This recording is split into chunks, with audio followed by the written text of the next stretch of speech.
as an adult, they read an article where he said that he was a gay man, and they just kicked him out. Yeah, so he kind of sued them, and he lost because the Supreme Court overruled it. They kicked him out of a group that's built around being around a bunch of boys and sleeping over with them. Because in the he woods. sleeps with a man. Yes.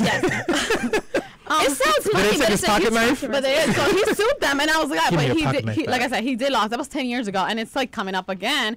And they were supposed to make a decision on whether to lift that ban, and they didn't. They delayed it to, like, I believe it was May. So I'm excited about it. And actually, we're gonna have Carol Conley. He's the executive director of the Christian Civic League of Maine, and he supports this ban. He says that homosexuals should not be part of the Boy Scouts. So I'm very interested to speak with him and get his perspective, because I mean, I obviously disagree, and it's not even disagreeing because I support gay rights. It's disagreeing because it doesn't make sense for the Boy Scouts, and we're gonna discuss it later. But I don't know. I mean, I'm really excited to see what he has to say about it. I'm definitely excited, but everyone should know what I'm most excited about. Later on in the show, My we will birthday's coming have. up in 2 weeks. No, is I'm it sorry, really? family. That's not why I'm excited. We'll forget you then. But I will get you a gift. We are all excited about Russell Simmons. Yes, hip hop pioneer, business magnate, activist, human rights and civil rights activist, philanthropist.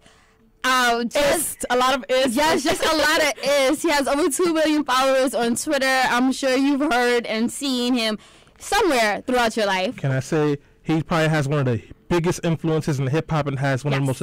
He was a founder of one of the most successful record labels, Def Jam. Def Jam was it, and it's still it for hip hop artists. If you were signed to Def Jam as a rapper, that was like, pretty much having your music written in gold. Pretty much, and he discovered some of the key players that helped build hip hop into this international phenomenon. I'm talking about LL Cool J, the Beastie Boys. Oh, Cool J. Yeah, definitely. He was one of the first signs of Def Jam too. Definitely, he discovered him right in my hometown. I feel like LL Cool J. I like older hip hop much more than newer ones. I like old school. a lot more. LL Cool J is hard as. Maybe we'll. I know, it definitely was. So we'll be speaking to him about his success, his activism. You haven't said who him is. Russell Simmons. I know. Definitely, we'll be speaking to Russell Simmons. He's also been very actively campaigning for President Obama back during the 2012 presidential election. So we'll speak to him about Obama, politics, the current state of hip hop, Chicago gang violence. I mean, Russell has been everywhere spreading seeds and making positive change. And also, of course, he's a yogi. So he practices meditation and he's very spiritual. I believe veganism too. Yes, he's a vegan. He's also an advocate for PETA. So all of these, it's not enough. Who's Peter? It's not enough The people positive for the ethical influence. treatment of animals. What? The people for the ethical treatment of Still animals. know I'm who gonna say Peter sorry is. to my chicken before I eat it. Yes. No, they just Pray like before throwing you eat things it. with you Actually, don't eat it at on all. fur. Screw that. So he actually uses his platform and his celebrity to make all these positive changes, and I'm definitely going to ask him how he started off. He went to this college for, I think, either a year, a little less than a year, and, he grew up right in my neighborhood, a few blocks down from where I currently reside. Kind of like your family. Kind of, a little bit, and I worked for his company, so we're going to speak about that. And Stanley, what are you going to be speaking about later on the show? I'm going to be talking about President Obama being the first president in over 50 years that had his recess appointments said to be illegal. Oh, unconstitutional. Obama haters. That's what we're going to be talking about right here on Let Your Voice Be Heard on WHCR. Keep tuning in. We're coming back talking about the Boy Scouts gay controversy. Keep tuning in.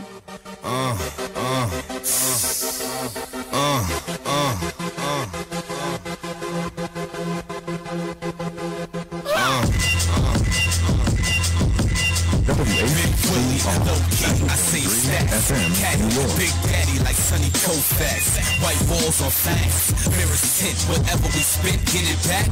Every red cent, blue bulletproof vests, chrome blue steel. I make you roadkill, hope your man get the message. Can't tell me nothing about getting money. 15,000 for a private one-way flight, I threw him 20. I'm too fly for a landline. Gmail. I'm counting cream in the Philippines in a beach shell. Followed by 2 GMCs and a few bodyguards that spend most of their time in GNC.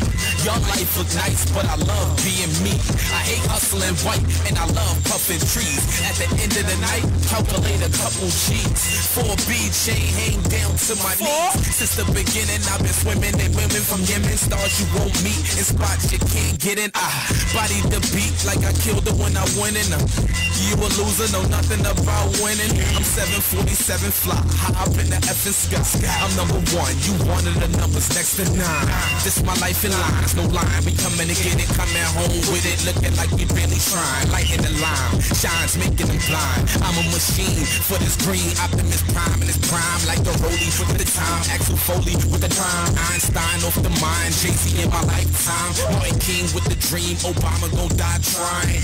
Hi, this is Sister Virginia Cotton, and I'll take you to that place every Tuesday morning from 6 to 10 in the a.m. on the Gospel Legends program. We'll lift the Savior and take a trip down memory lane. How far back will I go? Tune in on Tuesday morning, WHCR 90.3 FM from 6 to 10 in the a.m. And don't forget the website. That's the 3Ws.whcr.org. I'm so excited. Today, this is the topic. Let's talk about sex. How do we handle this issue? There are a lot more risky behaviors in drinking or drug use that affect sexual activity. You might build a community if the police officers make more of an attempt to talk to people. They're going to be people who just don't like the cops. So when we have our guns, then, what's the solution? Do you welcome homosexuals in your church, Pastor? I'm never going to treat you differently. Never going to put you down. I'm going to say this to you, though. I'm not gay. They're not stripping or searching or frisking me. Your voice be heard radio. Every Sunday from 11 a.m. to 1 p.m. And we are back. Whoa, hey, I started it, all right? You're going to let me finish. Stanley, we can speak simultaneously. You know, Selena tried to make us do that at the WHCR station meeting. She said, Stanley, we're going to do it together. Then when they got to it, she goes, hi, I'm Selena Hill, the host and creator of Let Your Voice Be Heard. And I was sitting there thinking, what about me? So I go, and I'm Stanley. And she goes, he's Stanley. I was like, oh, let me just tweet what I'm going to be talking about. And it's like, come in. And I'm like, oh, what? Okay, hold on. And then, like, my headphones were, like, on the table. And Selena's like, yeah, I guess I'm going to do it. And Stanley. Yeah. So thank you, because you both came in. I was just looking at you. And it was kind of, like, cute because it was perfect unison. Yes, it was. If we rehearsed it. If I had been part of that would have been perfect. It's provocative. It's provocative. Yeah. No, it's not. Guys, today I want you to think of things you would want to be saying on a promo, because I'm going to make a new promo. And if you're listening and you have some ideas, it's like, a song you want to hear in the background of our next promo, or if you have some highlights from old shows you want to hear, tweet it to us at BeHeard_radio. That's right, because we get our listeners involved. And I can't think of anything. In creating our show now, in the production. If you want to decide what we're going to talk about on our show from now on and decide who gets to stay on survival mode, no, that's not happening. But that'd be funny, wouldn't it? It would. That's kind of cute that you're asking people to call in and say, like, oh, if you like this song, can you play it? Because over the week while I listen to music, I'm like, oh my God, I'm going to tell Stanley to play that song. I love this song. I love it. And I'm thinking, like, you know what? I don't think that they know what my style of music is, because I'm very private about it. And I'm like, I don't think I've ever told them, like, this is the bands that I listen to, and this bands is the type. Make her dance. No, that they don't. You don't dance to bands, like music bands? And I do, but I never forget about it. And then comes to the show, and Stanley's like, what do you want to play? And I'm like, I don't know. I don't care. Just whatever. I don't know what I really do. I'm going to start making a left. Why is Danielle looking at me with, like, the most amazing, surprised eyes? Her eyes don't work. Your headphones don't work? What headphones do you have? You see, guys, you hear it all on Let Your Voice Be Heard. But no, too much. Selena always gives me, like, song requests, like, all the time. I do, and you actually heeded to them, so I thank you for that, Stanley. Can you pass me that pen, Stanley? Thank you. I was like, the pen. If you guys are watching our live webcam, you can see Patricia motioning to me, and the whole time I thought she was asking me to turn up her mic. So I'm turning the volume up and down. She was like, no, and she just gave up and told me to give her the pen, which I did successfully. But anyway, Selena, the floor is yours. Go ahead, Bass God. Well, anyway, she meant Patricia. I know. So I was like, whatever.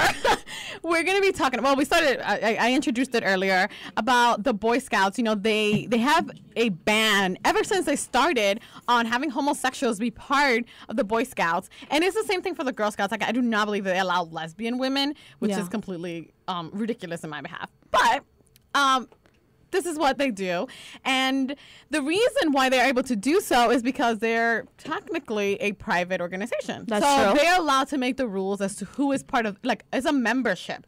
So if it's your own private club and you're like, only black people are allowed, then it's your private club, and you're like, and you know, you can, if you have reasons to believe that that's what your group is about, then you can say. So you're allowed other to people are allowed. discriminate. So you're allowed to discriminate, even if discriminatory laws in your state do not allow it. Do they have like members only jackets? And if you're a private They do, of organization course. and you like have restrictions on who can join, you don't get government funding either, right? Well, no, they don't. But this is the thing. The Boy Scouts, it was founded in 1910. It used to be part of England, and I had another name, but it was like when it came to the U.S., and this is the 1910. I don't know if you guys remember your history classes, but this is a time when a lot of people were moving. Who was hitting my table?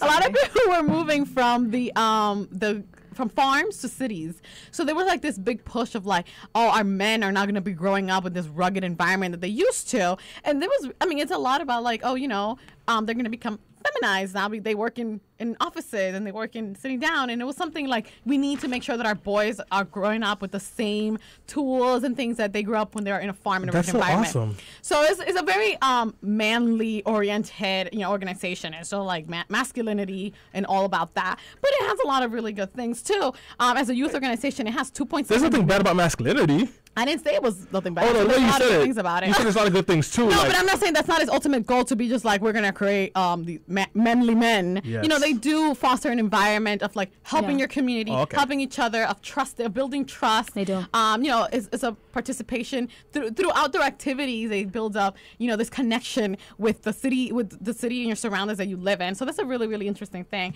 And they have 2.7 million members, which is Wow. whoa. Children. Yeah, so these are the youth members. Okay. And they have about 1 million adult volunteers. Wow. And like I said before, their goal is to train youth in responsible citizenship, character development, and self-reliance through participation in a wide range of outdoor activities and educational programs. Yeah, I mean, So the Boy Scouts is a really, really, really good thing. I guess my question is, with their goals and their objective, which is, you know, training children to grow up to be productive contributors to society, what does that have to do with your sexuality?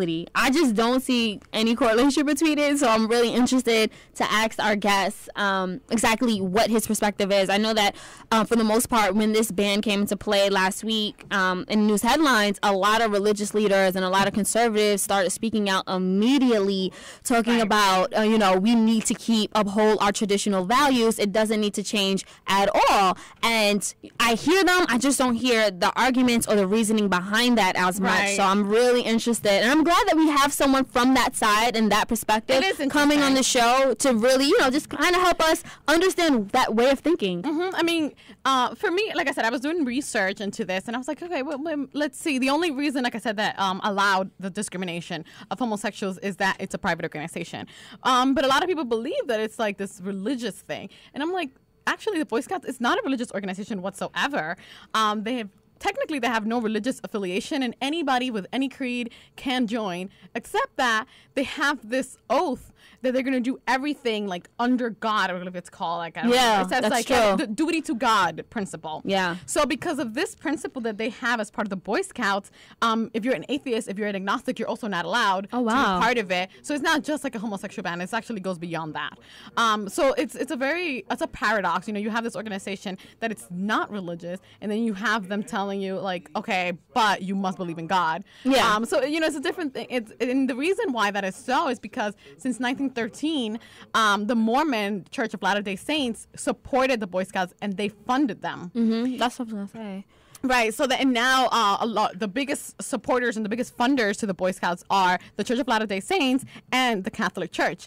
So, I mean, I can't speak for them, but I see that part of the ban and part of the reason why homosexuals are not allowed is because they have all this money coming from religious organizations, right? Yeah, it's so money thing. if they're like, they need to abide by those rules. They need to abide by that morality code that religious organizations put upon them. And if they don't, I think they can lose the support. They can lose that funding. Then they definitely would lose that funding. No, I mean, it seems pretty, you know, cut and dry to me. They're a private organization, so they can accept or deny whoever they want, and they get funding from these groups who clearly don't want a certain kind of people in there. You want to change it, then then we need to support them and say we want this. Well, Right. Well, actually, a lot of of their corporate sponsors have been speaking out against their gay member ban, and because they don't support homosexuals in the organization, I know that there was like three or four huge corporate donors that backed out from sponsoring the Boy Scouts. So they're hearing heat from both sides. Yeah, I believe so. And like I said, they actually, just to let you know, they don't ask you for your sexual orientation when you apply to them. They don't say, like, do you like girls or boys? Check the box.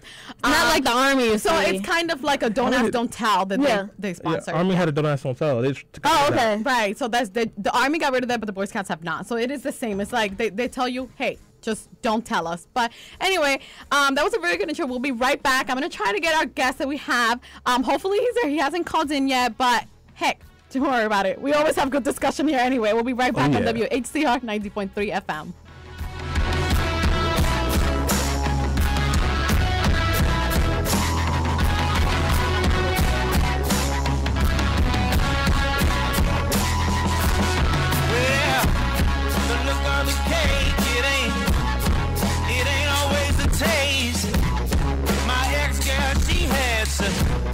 Such a beautiful face. I wanted love. WHCR 90.3 FM, New York. But for the girl, so she could love herself. Oh, my next girl will be nothing like my ex-girl. I made mistakes back then. I'll never do it again. Oh, my next girl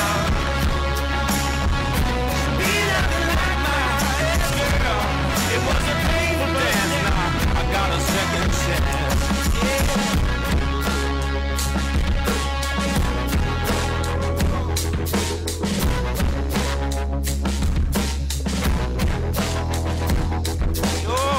A beautiful face and a wicked way, and I'm paying for her beautiful face every day. All that work over so much time. If I think too hard, I might lose my mind. Oh, my next girl, yeah, will be nothing like my ex-girl. I made mistakes back then. I'll never do it again. With my next girl, she'll be nothing like my ex-girl. There was a painful dance, and I got a second chance. Yeah.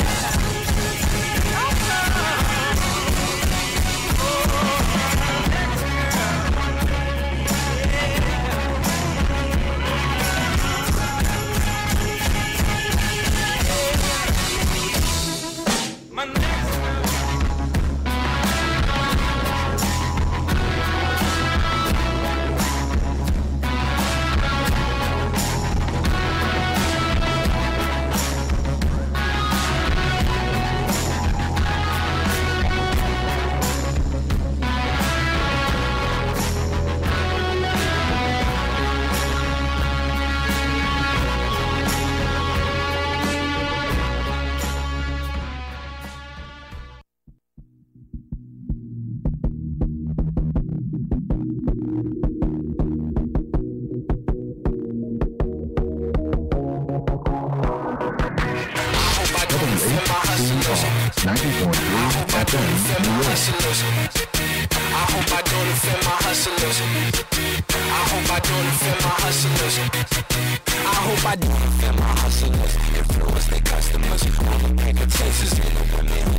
I don't defend my hustle. I love that song. I really butchered that part. Yeah, me too. Like, I listen to that song all the time. That's from Jamel Castro. It's called Love Over Money.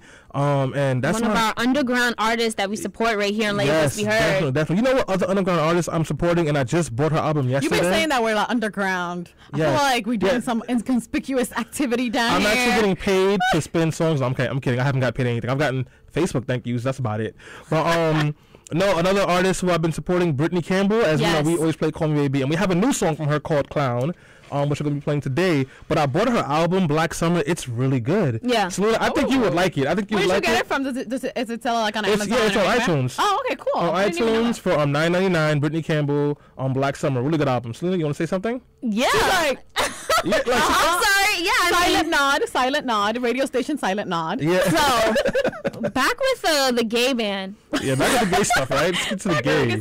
Well, yes, I mean, to our listeners, I just wanted to let you know that we were supposed to have a guest speaker, his Mr. Carol Conley, and he's the executive director of the Christian Civic League of Maine, and he was going to argue the point of like why he supports the gay band in the Boy Scouts, and I have not been able to contact him. So I just wanted to let you know because I don't want people to feel like, wait, you said you were going to have a guest and then he's not coming in.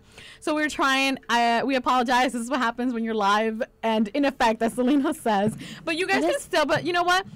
We're going to have to turn this around. So I want you guys to call us in. The number is 212-650-6903. Or you can tweet at us at BeHeard_radio. And let us know your opinion. Do you think that it is morally... It is okay for the Boy Scouts to ban homosexuals from being part of, to be scout leaders and being there with your boys, helping them, whatever the things they learn, tie knots, and be good people. I mean, do you trust them? And if you don't, why not? Well, I was actually, earlier this week, one of the members from the Family Research Council, he appeared on CNN, and he was on Soledad O'Brien's show, and he was arguing that there's some type of indirect connection between homosexuality and pedophilia. So his argument was that if you take out a group of boys camping, would you want another male or another person that's attracted to that same sex out with your boys camping, and vice versa? And he used the example of his daughters. He said, look, if my daughters are going out camping, I would not want them with a male out camping in the woods by themselves. I just wouldn't trust it. And basically that's why he argued that he kind of feels like children aren't in the safest environment when they are around people that are attracted to their sex. Well, that's what he said. Have you ever seen To Catch a Predator? There's not many gay men on that show. Exactly. That whole idea that homosexual men are pedophiles is something that has been going on for a long time. In the 1950s, we had PSAs on TV that came out, and they said that. They said, be aware of men who give you a ride. Oh, they might be homosexuals, therefore they might want to have sex with you. Yes. Homosexual men are just men like anybody else, or who just like human. other men. They like other men, and it's consensual. They do not take upon young boys and tell them like, listen, I'm just gonna have sex with you because I like men. Yes. Can I just say two things? One, I went to a gay club with my friend one time. None of the guys there were after me. I mean, they bought me drinks and stuff, but I felt very comfortable. That's one. And I'm a very handsome man. Women love me. No, they don't. But men didn't. Oh, God. No one likes me. But the other one, my friend, he was in the gay pride club at our college, and they had this event talking about that. It's called We're Gay, Not Desperate. We Don't Want You. That's and hilarious. when he said that, it made me think about it. It was this really funny event. No, but it's true. There's a strong stereotype between homosexuality and pedophilia. I think that the guy did quote some stats saying that for the most part, pedophiles that male pedophiles mostly do commit pedophilia against other boys. We can say the same thing about Catholic priests. Yes. No, and that's very true. I mean, that's why I'm a Mormon. The thing is, though, that whether they do, yes, pedophiles that are gay obviously will go after young boys, but there's, like I said, this bit of distinction. Just because some pedophiles are gay doesn't mean that all gay men are pedophiles. That's the thing that really disturbs me, that they really have this correlation, and they're just like, no, it's the same thing. And the way I see it, like in Canada, they've changed. The Boy Scouts are not boys and girls. It's not divided. They unified it because it's kids. They're like, why are we dividing our children by sexes because they do different activities? I mean, that's kind of putting into this gender norm that it's like girls do this and boys do that, and girls like this and boys like that. So they decided, you know what? All children are just children, and there are male and female volunteers. And I don't know what this man, who was it that you said it was from the family? Family Research Council. I don't know what he's talking about because they allow women to be volunteers in the Boy Scouts. That's totally okay. They are. They're not banned. But I guess the there's bigger certain issue restrictions then, like when it's camping. You know what the bigger issue is? We are not attacking the real culprits of this. All these straight people who are having gay children. What about that? What about that? I'm tired of it. You know what? Because straight couples make gay children. It's 100% of the time all gay people were born from straight families. Well, Yeah, so I don't know. For me, it's just I feel that we need to foster an environment where boys grow up with an identity that it's about, quality men, like kindness and tolerance. And that is something that good men teach. It has nothing to do with sexual orientation. So this is where I feel like they would rather go with this manly man that might not be kind and might not teach tolerance and might not teach them to be the best men they could be, just because they're afraid that this other man has sex with other men. Well, can I challenge you a little bit? So they're a private organization, so what's wrong with them not wanting gay men on there? Exactly. I'm not saying that there's anything wrong because they're legally allowed. Yeah. So I've always defended that. I'm like, you're legally allowed. So the only backside is, hey, you lose members. So the way I see it is, I would never, if I have a son, I would never allow them to be in a Boy Scouts. And I've always had this feeling. Girl Scouts, absolutely. They're a lot more tolerant. They try a lot more to help out the community and welcome absolutely anybody, including, gender neutral people or boys that identify as girls. And they actually allow them. The Boy Scouts have this mentality of like, no. So the way I see it is the Boy Scouts, they actually train their men before. They used to train their little boys to become members in the military or the Navy or anything that you wanted to serve. So that was the whole thing. It was like you went from one thing as a boy to something, and then you start serving when you were 18 years old. So there's very military connection between the two organizations. Yeah. So to me, I said, okay, we repeal Don't Ask, Don't Tell. How can you tell a Navy SEAL who says, like, hey, I'm gay, I've defended my country, I've been in the position where I've been shot at, and humiliated in a trench and all this stuff just to defend your right to not allow people like me in your organization. Yeah. So it's a little bit disingenuous because there is a correlation, and they do raise boys to be in the military, in essence. So that's very true. And one thing that I wanted to add is when we look at the depression rate, substance abuse, and suicide among gay youth, and then you look at organizations like the Boy Scouts, which say openly, we don't want you here. There's no place. You go against our core values, and you have to sort of like connect the dots. I mean, they have the highest rate of suicides among gay youth. And then, I feel like just the Boy Scouts organization and just this mentality overall is definitely contributing to that. Yeah. Go ahead, Sam. Here's my thing. And, you guys are making some very good points, but I want to kind of take a look at the other side. We have this sort of group of people in America who feel like the government is having too much control over people's rights to express themselves, over businesses' opportunities to grow and develop, and in particular businesses. Now, Boy Scouts is an organization, but it's a business at the end of the day, and we always say that we don't want to restrict the freedoms of these corporations and organizations, but even by just us individually putting pressure on them to now accept something that they don't necessarily like, isn't that just as bad as us hindering a business from maybe selling somewhere because we think it's wrong? It's a moral issue. I'm not pressuring maybe them. Not you, but we're talking about organizations that strip money away from Boy Scouts. We're talking about organizations who are pressuring. They have a moral right to say, you oppose what I believe, so I can strip your funding. Yeah, you're right. But as a business, works both ways. As a business, is it fair to it? This is the same thing that these corporations complain about all the time. Yeah, they do. They did it to Chick-fil-A. Yeah, but and I didn't. And with the Chick-fil-A segment, I said the same thing. But is it really fair to put that kind of pressure on a business, a private organization that pays their taxes? They do a service to the community. If they happen to not want gay men on there, it's that's their opinion, but is it really fair of us and other people to criticize them and put them on the spotlight because of it? That's actually a great question, Stanley. And guys, if you're listening and you want to call in, what is your opinion? Is it fair for us to tell the Boy Scouts that they shouldn't follow their traditions? They've been around since 1910, and that was a very interesting argument Stanley just made. Let me throw the number out there. It's 212-650-6903. Call us up right now. We're talking about the Boy Scouts gay member ban. I mean, it's constitutional. Is it their right or is it not? Who is it really harming? And I'm coming back with something for you, Stan. Good. Yeah, right, you better off trying to freeze hell. Some of us do it for the females, and others do it for the reeds. But I do it for the kids, like the towel in on. Every time you fall, it's only making your chin strong. And I'll be in your corner like Nick, baby, till the end of when you hear a song from that big lady.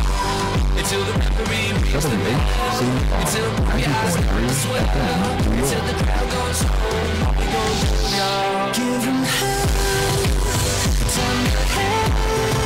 Gonna live life till we're dead. Give me scars, give me pain. Then they say to me, say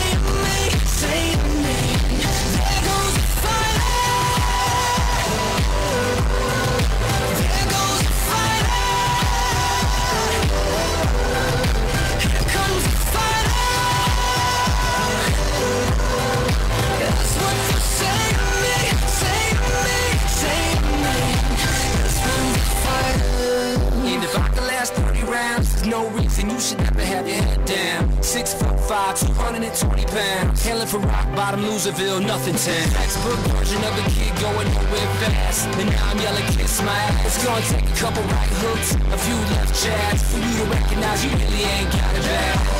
Until the referee rings the bell, until both your eyes start to swell, until the crowd goes home. What we gon' do, y'all? Give 'em hell. Tell me the hell. Gonna live life till we're dead. Give me scars, give me pain, then you save me, save me, save me.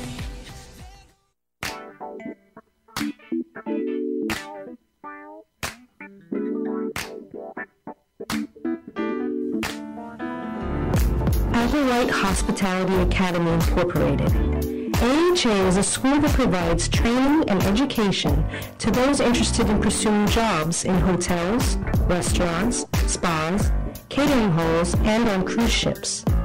AHA offers career retraining and workforce development for those displaced by the current economy. AHA provides direct job training for entry-level positions, such as restaurant servers, hotel guest room attendants, bus persons, hotel banquet workers, maintenance workers, and laundry attendants. AHA's accredited curriculum is provided by the American Hotel and Lodging Association. AHA is licensed by the New York State Department of Education. AHA classes begin every 6 weeks starting February 11th, 2013, and run 5 days a week from 9 a.m. to 4 p.m. for 6 weeks. A new cycle of classes begin every 6 weeks for a total of 8 sessions per year. AHA's mission is to deliver highly trained professionals ready to meet the guest service needs of the hospitality industry. For information about tuition, call 212-222-5849 or visit applewhitenyc.com.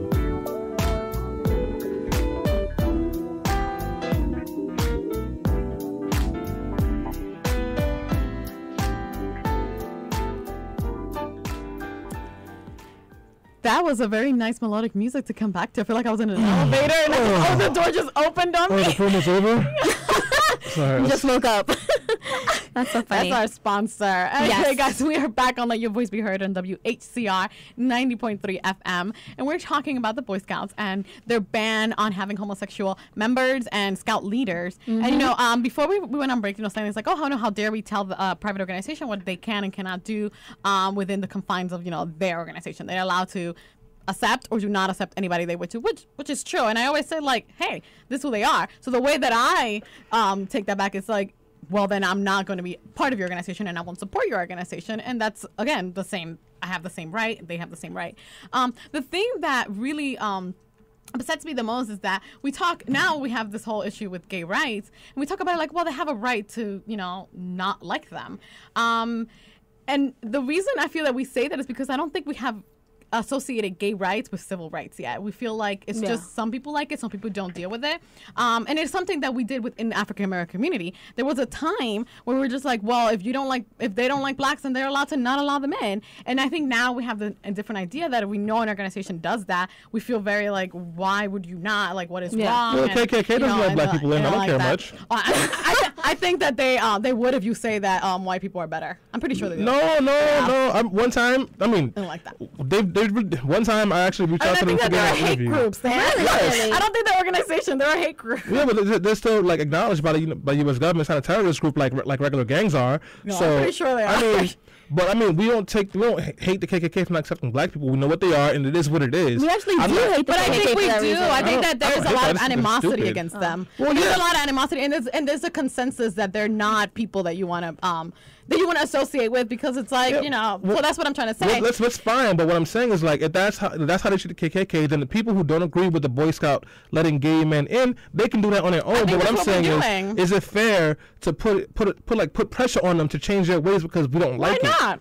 I'm saying it's a fair. If it's really that tough, they don't have to bow down to us. I mean, when I just generalizing, what I'm saying is like we don't do that to organizations like the KKK, or there's organizations that only allow women in, or organizations that only allow men in, or organizations that only allow black people in, and we're not necessarily attacking all these organizations for doing the same thing in a sense. Like, definitely. I don't think we're going to see too much pressure from the Black Panthers to accept white people in. Well, I guess the only difference between organizations that focus on women or different minority groups is because they want to empower them, whereas the Boy Scouts brand themselves as just all-American organization for youth that just so happens to not allow gays. And the reality is that it's disingenuous. The reason why they don't allow it is because they have financial support from religious organizations. Yes, some say it. That's not guaranteed. That's one of the reasons, but there could be other reasons as well. No, and they've said it themselves. And Boy Scouts of America, you said it's all-American. Well, right now, America has not completely accepted same-sex marriages. And we should. I mean, we should, but we haven't. So in that sense, all-American isn't necessarily described as homosexual males and lesbian women yet either. So Boy Scout is still more or less all-American in the scheme of how America sees itself in a society. And I think that you're arguing a point because you want to argue the conservative point, but it doesn't really matter because at the end you're saying the same thing. Like it's not about arguing the conservative point. It's about saying the logical point. No, the Supreme exactly, and logic is on your side. That's what I'm telling you. The Supreme Court said they're allowed to do that, so nobody's taking them to court and saying like, no. What we're putting pressure is on this mentality that they have of like, we raise great men. Only some of them are allowed to be great men. So this idea of like, and then also because we challenge the military, and they're a very similar style of organization, and we challenge them. But so they're we publicly force funded. them, and they said, you know what, it's true because. And they supported that. They said, you know what, gay men have allowed and they served to protect our country. But the military is publicly funded. And they've done that. And the military is publicly funded. That's the difference. But Boy Scout is a private organization.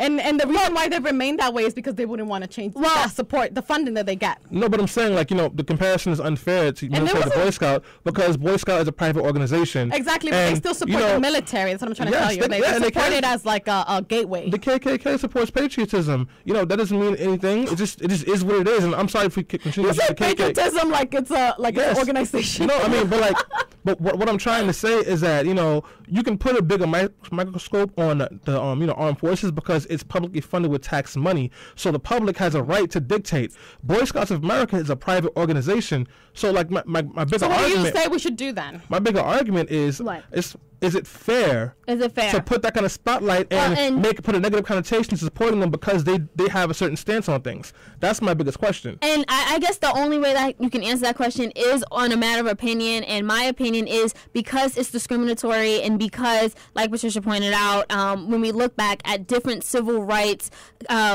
struggles that we went through in this country, it kind of seems like it's just on repeat. Always in this country, we're different levels. Yeah, exactly. Always in this country, we're telling some people or some group of people or demographic that they can't do something, that they're not equal. So it's just history repeating itself. And the thing is, which side of history are we as Americans going to be on? Now, in a couple of years or a decade, let's say that this rule is overturned, then we're gonna see advocates that say or people that argue for the conservative view, they're on the wrong side of history. And that's the way I see it. I'm like, it's not so much that they're a private organization, they can do whatever they want. It's that we've seen with the Boy Scouts, we've seen the same argument that we're having here of allowing African American boys to be part of it, and they were like, okay, we don't like that, we don't support it, we don't think that they're part of the all American ideal of manlyhood. And at the time, people were just like, oh well, they have a right to do so. So then what they did is very similar to what they're trying to do with the gay ban, where they allowed it to be like case by case, I guess. So depending on the truth, state by state, they're allowed to. And honestly, I was doing research, and I don't think that that's ever changed. So I think that, even though I'm sure that they're more open now because the times change and we become more accepting of people, I think that it was never like changed to the point where like, okay, blacks are allowed to be part of it. I think it's just still case by case. I guess just to throw this out there, what if we kind of treated the Boy Scouts how we treated the military with the don't ask, don't tell rule, where if they're homosexual as long as they're not bragging about it, do you think that would be okay? As long as they're not, advocating for their sexuality and saying like, I am, or just acting, I guess, stereotypically openly gay. Stereotypical, like that stereotypical image. Like, would that be okay or acceptable? That is their current stance on it. Like, you don't talk about it. So and one of the reasons why they said is like, we don't teach boys sexuality. That's what they say. We don't teach boys sexuality, so it shouldn't matter. Well, and then the same thing I said, if it doesn't matter, you don't teach it, then then it shouldn't matter the sexual orientation of the Scout leaders. But like I said, I definitely really don't care what the Boy Scouts do, and I never have supported them for many reasons. I just don't support their idea of masculinity, and even though they have many, many, many great things for boys, I don't support them as a general organization, and we have every right to do so. So me, I urge you, I put pressure on them by telling them that I don't like them, and that's the only pressure that we're all doing. Just stand up for what you believe is right. And like I said, there's organizations that believe that homosexuality is immoral, and the Supreme Court supports them, and they have come out and they say don't support it. So it's just going to be about whatever they want to do at the end of the day. If they don't want it, they're not going to accept it, and we will continue to move on, and families can decide what they want for their boys, and that's all I ask for. And just do what you think is best. And for the most part, that's going to be decided again through funding and tax dollars. So it was UPS, Intel, and United Way which halted their contributions. Intel, they actually gave $700,000 in 2010, but then after they reissued their gay ban, they just cut off that funding. So I think that the money is going to be the deciding factor. I believe so too. So it's the church versus the secular groups. I mean, who's going to give them more money? I guess we'll see. So maybe if like a really big organization says, if you remove this ban, we're going to give you a whole lot of money, maybe they'll do it. So we'll see. I am very sorry that we were not able to get the executive director of the Christian Civic Union, but we had a very, very good discussion. And it came up, and I think, like I said, support what you think is right for you, and if they don't appreciate that, then move along. Definitely. So we're gonna go on a quick break soon, but when we come back, we're gonna talk about the news roundup stories. That means the biggest, funniest, most irritating stories of the week. We're going to talk about them right here on Let Your Voice Be Heard on Whcr. And don't worry, Russell Simmons will definitely be on the show a little later, so keep tuning in. Guys, let me just throw out the information. If you want to hit us up on Twitter, it's at BeHeard_radio. We see your tweets. Thank you for your support. Thank you for chiming in on the Boy Scouts gay issue. So continue that, and definitely hit us up on Facebook, facebook.com/Let Your Voice Be Heard. And we're going on a break right now. Listening to Let Your Voice Be Heard. This is the topic. Let's talk about sex. How do we handle this issue? There are a lot more risky behaviors in drinking or drug use that affect sexual activity. You might build a community if the police officers make more of an attempt to talk to people. They're going to be people who just don't like the cops. So when we have our guns, then, what's the solution? Do you welcome homosexuals in your church, Pastor? I'm never going to treat you differently. Never going to put you down. I'm going to say this to you, though. I'm not gay.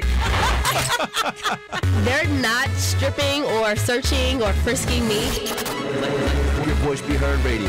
Every Sunday from 11 a.m. to 1 p.m.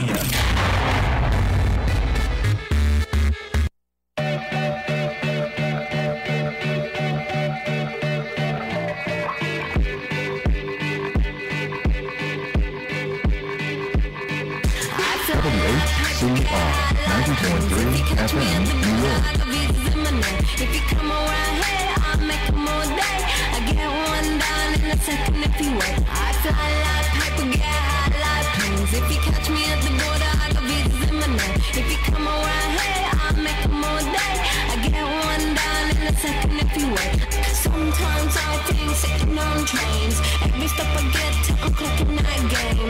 Everyone's a winner, we're making our fame. Bonafide hustler, making my name. Sometimes I think sitting on trains. Every step I get to, I'm clocking that game. Everyone's a winner, we're making our fame. Bonafide hustler, making my name. All I wanna do is take your money. All I wanna do is take your money. All I wanna do is take your money. All I wanna do is take your money. High with skulls and bones, sticks and stones and weed.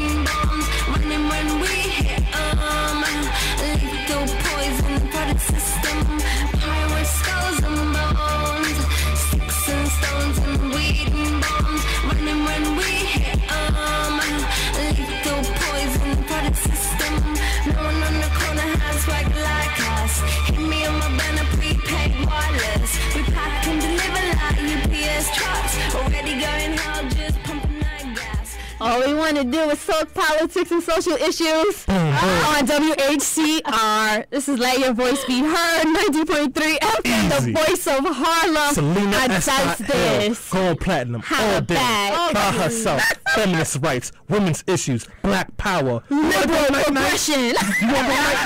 So basically, just women and black people. Selena's having a seizure on air. Selena's having a seizure on air, guys. This is happening. Selena's having a seizure Try not on to hit air. the table. Let me guys tell you something. You don't know what I go through in the studio. Do you know how many times a day a show Selena punches me when something interesting or funny or just regular happens?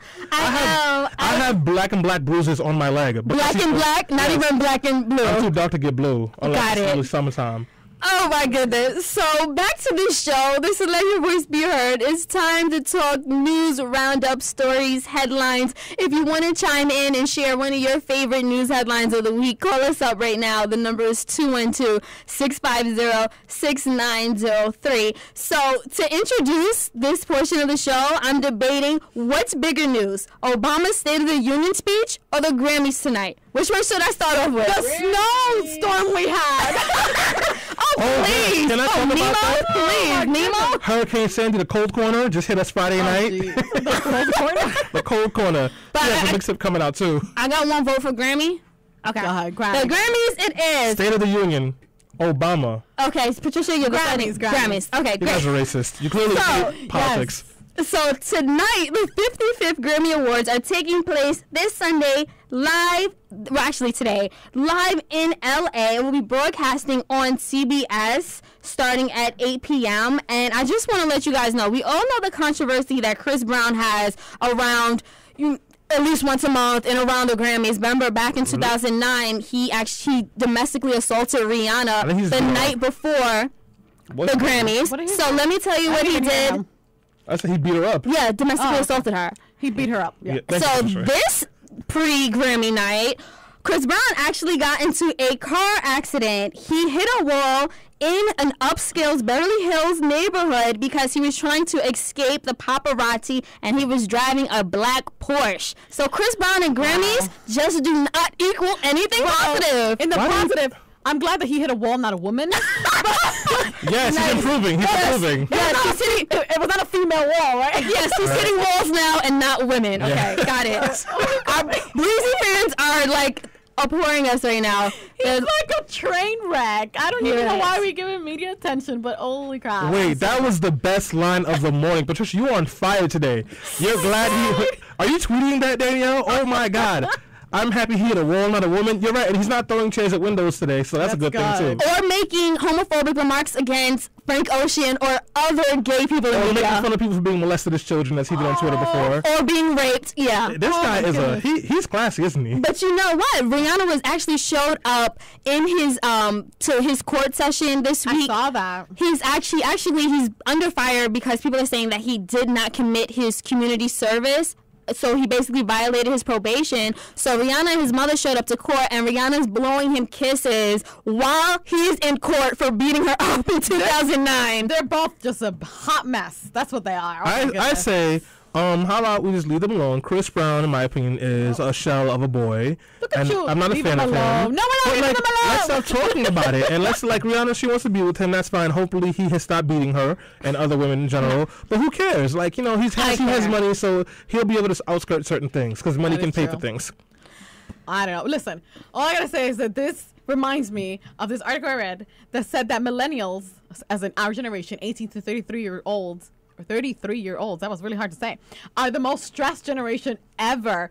50% of millennials say that they have sleeping problems due to like overwhelming stress and they cannot stop thinking about it. And I'm like, no wonder. Look at this. Rihanna and all this stuff. No, I do get stressed out. Yes, can I say what stresses me? All this technology. We have glasses that can let you stream YouTube videos, but we have not found a machine that can fold those rib sheets for you that has the rib edges. There's still no machine that can fold that, and that's a struggle I deal with every single night. What is I don't talking about? You know what sheets? The fitted sheets.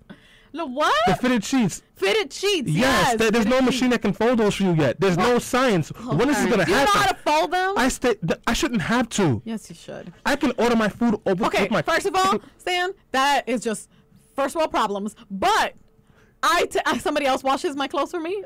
And Yes, she me knows too. how to fold them really well. Oh my God, yeah, they're so good. Speaking of first world problems, George Bush Jr., he has some first world problems. Oh my God, yes. His email got hacked into. Him and a couple of other family members when I saw this, I'm like, oh my God, we're gonna find out about what happened during FEMA for real. They just have some really weird paintings that we found in the email. Oh, it's not. I know, so disappointed. I mean, not that I wanted to see naked George Bush. Yeah, I wanted to see like his 6-point plan to destroy all black and gay people. Apparently, that was in his private folder, so they didn't check through it.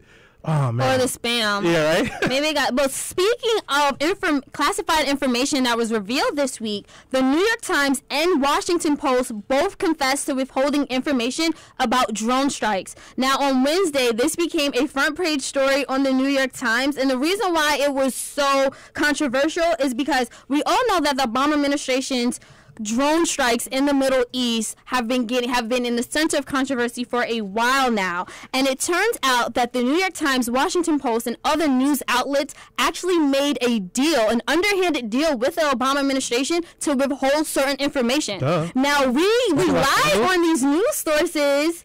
And then one of the most important factors was that you guys remember last year when in Yemen, an al-Qaeda terrorist was killed in August, along with American and their son. Mm-hmm. Now, the location... Dusty did a segment on that. The location was one of the key factors that was withheld until this week. Withheld, yes. That was withheld until this week, and we found that it was in Saudi Arabia. So that has been because we thought it was in Yemen. I think we thought it was in Yemen, but it wasn't. Yeah. Oh, do you know also that the United Nations has put America under investigation for their drone strikes? Ooh. Yeah, that was happening like 2 weeks ago. It's on our website if you want to read more about it on livebh.com. But there's been a lot of talk about that. I was watching the news, and Code Pink, and they're a group of women that really oppose the drone program that Obama administration really favors, because then they've been brought to light a lot of these innocent people that have been killed in our quest to kill terrorists, and they're saying it really isn't effective. And I think we definitely had a segment about this, and I talked a little bit about the statistics, and I talked about Pakistan in that segment, but there really is just not a very good program where we end up killing a lot of innocent people trying to find this one terrorist. Yeah. And then in reality, what we end up doing is creating more enemies for ourselves, because these people grew up in the Waziristan region, and they hate us. We're breeding. Oh my God, a lot of American hating babies out there. And you know what? I mean, it's part of this program. So it definitely, I'm really glad that it's investigated, because I mean, it bring to light, and we can just do it better. Definitely. Speaking of things that we hate, I hate Justin Bieber, and I don't hate him. Oh my God, No, I have a funny story about Justin Bieber, though, but I can't share it on air because Ed would kill me. But Justin Bieber recently apologized for smoking weed. Oh, really? He said sorry? Yes, he said I'm sorry right in between a bong pull. But he did apologize. There was an article on Huffington Post where he's saying he's sorry for smoking weed, and he disappointed all of his Bieber maniac people, fans, and such. I mean, Justin Bieber's 18 years old. He just broke up with Selena Gomez. He needs to do something to relieve the stress. If I know Selena Gomez, I'd be smoking weed too every day. Well, she's been actually under fire. She's a part of the Adidas. They have a new collection that they launched over New York Fashion Week, and she was there at the launch as she's one of their ambassadors. Mm-hmm. And guess who came up to protest this event? There was actually this group of students talking about how Adidas supports sweatshops.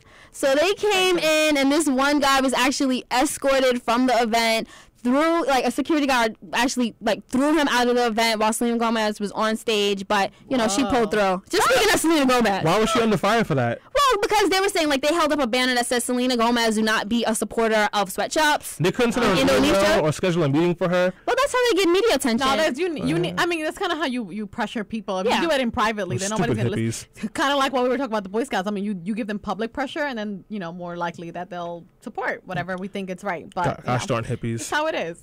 Shut up. I love hippies. But actually, I mean, as every week, we always have a gun violence issue. And it's I don't understand why it's taking so long to do something about it. But Mardi Gras was this weekend, and 4 people were shot. It was just somebody took out a gun and just shot fires. 4 people. I don't remember exactly the statistics, but I know one of them is in critical condition. He had to undergo surgery. And there were, the article I read, it was just the festivities continued as nothing can happen. Well, yeah. And it's just almost how we've internalizes violence. What were they supposed to do? Go home and cry? Sounds like the Labor Day parade in Brooklyn. Hey. Leave Brooklyn out of this. What were they supposed to do? Like, someone got shot, they went to the hospital. Like, you know, poor people, right? I paid a lot of money to go to Mardi Gras. I'm gonna get some beads. You don't have any money to go to Mardi Gras. You're right. I have to watch it on cable, but I can't afford cable either. That broke my heart. It's just like we can't even have a celebration that's in peace anymore, and that's really upsetting. It's including the little girl from Chicago that she sang at the inauguration. Yes, she was killed. I don't know. That to me, that just breaks my heart because it's like it's so infiltrated into our communities and into our lives that we just see it as like just another news story. It's true, and then now we just move on to just another news story. Oh, I know. Do you have just another news story? Yes, I do. So I did want to talk about Obama's State of the Union speech this Tuesday, what you should expect. And believe me, if you guys think you're not going to tune in, you are, because everyone's going to be tweeting about it. It's going to be all over Facebook. Believe me, you're definitely going to be watching this. I just want to give you some pointers of what you to expect. Obama announced on Thursday that he will be focusing his speech on jobs, of course. And with USA. I love Obama. Don't even do that. So while he's speaking on jobs, he's also going to include his agenda about increasing education, immigration reform, and the development of clean energy technology as strategies to help job and economic growth. Also expect Obama to talk about his ambitious legislative agenda, which includes new gun control measures. So he's definitely going to be talking about gun control during this Tuesday's State of the Union speech. What Obama is trying to do right now, and I don't disagree at all, he's defining his presidency. Yes. The first year was all about doing as much as you could, and then when the Republicans came into power, he had to negotiate a lot. This is the second term now. There's no other elections to look out for, and he is taking some very bold steps. He's absolutely not going to get everything that he wants, but these next 4 years are going to be very interesting because we're going to see a shift to the left in policy because he doesn't have an election to be afraid of anymore. Yep. He can really push for these things. As far as jobs go, we're in the situation that we're in, and it's way more complicated than anyone ever makes it to be to influence jobs because, as one of our guests last week mentioned, you can have horrible legislation for jobs, and the stocks and the markets will do great anyway because there's no magic button or silver bullet to fix the jobs. But I'm excited to see what happens with immigration because, especially in the office that I work in, I deal with a lot of immigrants, and they're always calling, what has Obama done for me? Did he pass it? Oh my God, what has Obama done for me serious. lately? And the immigration process is arduous, slow, frustrating, expensive, and it needs to be changed. So I'm going to be very interested to see what happens with same-sex marriage, with gun control, and also some news roundup information.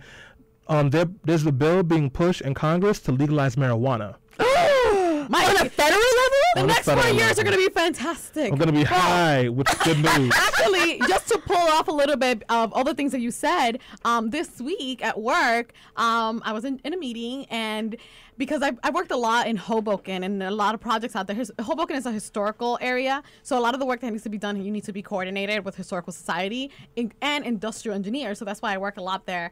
And in a meeting, they say they got a lot of money from the Sandy Relief, and there are going to be a lot of new projects, so I'm going to be leading a lot of projects there, which is good. It means that, this money that so many people were like, no, we don't need it, and it was still pushing, including Governor Chris Christie. He was like, no, we need this money, and that was really, really good for him. And like I said, I think he's going to be the face of the Republican Party later on. He pushed for that, and a whole lot of funding coming up. That means that a whole lot of people are going to be able to stay employed and be busy. Yeah, exactly. So I got a lot of work out of this. So I'm going to be working a lot proposals for new projects out there. Exactly. Thank you, Sam. I'm like, what's the news in Patricia's agenda of the week? Can I explain? I'm telling you that the relief bill came through, and it's like trickling down, and we already are getting memos saying like, we have money, we're going to get to work, and that's a lot of people that are going to be able to stay employed. Yeah, and not just a lot of people that are going to be employed. For those of you who don't know, Patricia is an engineer, so if she has new projects, as much as she says, eventually they're going to need people to work in construction to start putting these things into play. And then when you have that, you have people who are street vendors can park over there, they make money. This is going to be good for the economy, especially in the tri-state area, which was hit very deeply by Sandy. Yep. You revitalize the community, and it brings good money, and it brings good things to it. So I'm so happy that this literally directly affected me in such a positive way. If you're listening, freshen up that resume and get your work boots out. That's right. Well, yeah. And, Tim's. and if you're listening, you can definitely call us up. The number is 212-650-6903. We're speaking about our favorite news roundup stories of the week and the upcoming week. And Stanley, you have another one? Yeah, I do actually. I want to give a shout out to our writer, Simone Sylvester. She wrote a great editorial called, Self-Education for Black History Month. And I enjoyed it a lot because, I just didn't know when I would have a chance to bring this up. But my biggest frustration with Black History Month is I feel like it's just a dog and pony show. A couple of commercials talking about the same people you know about all your life, and a couple of pictures that say George Washington Carver discovered peanut butter in the peanut, and these saying just trivial things. Seriously. And she really great editorial about Black History Month, the riots in February, some huge things that happened in February, like Malcolm X assassination, the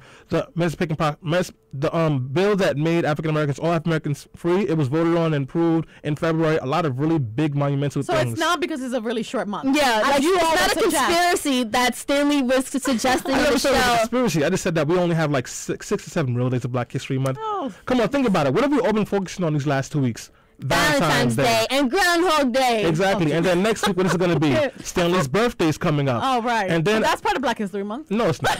Stanley. And then after that, it's 7 days of Black History Month, unless it's a leap year. And then that leap year birthday for people, so 6 days. Well, speaking of New Year's and celebration, I just wanted to throw this in there too. Shout out to all of our Asian listeners, friends, and family members.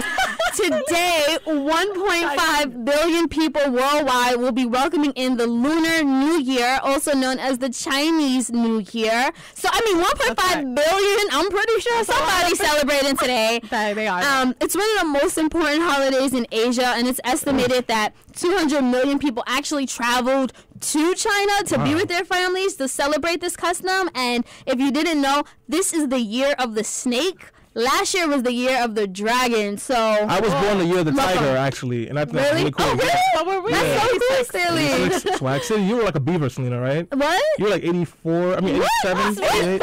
Really, Stanley? I'm older than everyone here? You're 88, so you like the year of the beaver or something like that? I don't know what 88 was. I only know my year. Yeah. But I did, I went to college, and I have a lot of friends that are Chinese, and I always actually celebrated Chinese New Year, so it became a tradition. And when I was in Philadelphia last week, it was an early Chinese New Year celebration because I couldn't do this week. So we always do, and actually I encourage you, be part of it. It's a lot of fun, and you get money. I'm not joking. I would go visit my friend and their parents, and they would give us red envelopes with money, and I'm like, thank you. And it's really, really cool, but it's supposed to be brings you good fortune. So I'm really excited about that. Thanks for bringing that up. Can I be a killjoy? Yeah. Did you guys hear about that police officer in LA, the ex-cop who's going about killing people? Yeah, did they find him? No, they haven't found him yet, but they are saying that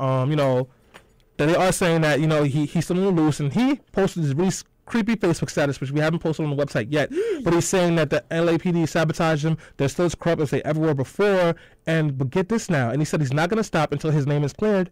They're reopening the investigation of why he was let go. Ooh, so yes, that's kind of creepy. How is he updating his Facebook status and they haven't found him yet? Isn't there a don't tracking know. system for that? You would think so, right? There's GPS, but he hasn't updated it recently. But it was a huge manifesto where he talked about a lot of things. He praised Obama, thanked all of his friends. Tim Tebow. Yeah, Tim Tebow, and he said that all he wants is his name. The man is nothing without his name, and the LAPD destroyed his name, and he's going to go after all the people who played a part in sabotaging him until they clear his name. They have not caught him yet. He's an ex-Navy SEALs. This is like a movie. It really I'm pretty is. sure they're going to make a movie out of this. Yes. And it's not going to be a Lifetime because it's a man. It's a Tyler Perry presents. It's only women killers that get Lifetime movies. Yes. No, but honestly, I don't support anybody. I don't support him and going around killing cops and things. But I do think it makes me feel like there should have been some warning signs. Like when you really do, I think this happens a lot in businesses where you let go of somebody and then they come back and shoot everybody up. Yeah. I think that people need to learn how to either evaluate who they let go of, how you fire people, and give them some kind of I don't know, you know what's so support creepy? system maybe. If you read the manifesto, besides it doesn't sound like a crazy narcissistic guy. It doesn't. Except when he justifies the killings, obviously. Well, but what he's saying, it doesn't sound like someone You kind of have a feeling of a narcissist or a serial killer or someone like that does those thoughts of grandiosity, self-importance, things like that, and you don't sense that in his letter. And, at least for me, I didn't, and I'm not saying what he's doing is right. It is absolutely disgusting and wrong. And at least 2 people from what I know have lost their lives already. But it does make me wonder what the heck is going on in the LAPD. It really does. And maybe that's my paranoid conspiracy theorist Illuminati side speaking. Oh, Illuminati. That's right. Where are you coming from? Selena actually just left to go to her Illuminati meeting. But, I mean, it really does. Anyway, guys, thank you for listening to all our news roundup stories and for the little bit of jokes that I tried to put in there. I tried really hard. But anyway, we're going to go on a short break, and when we're going to come back, Selena is going to be interviewing Russell Simmons, and she's so excited about it. Believe me, she's so excited. She's taking a break. But we'll be right back here on Let Your Voice Be Heard, WHCR 90.3 FM. And this time, I'ma make you scream. Yeah, man. I see you over there, so hypnotic. Thinking about what I do to that body. I get you like, ooh, baby, baby, ooh, baby, baby. Oh, ooh, baby, baby, ooh, baby, baby. Got no drink in my hand, but I'm wasted. Get drunk, all the thought of you naked. I get you like, ooh, baby, baby, ooh, baby, baby. Oh, baby, baby, ooh, baby, baby. And I am trying to fight it, to fight it. But you're so magnetic, magnetic. Got one life, just live it, just live it. Now relax and get on your back. If you wanna scream, yeah, let me know and I'll take you there. Get you going like a WHCR 90.3 FM, New York.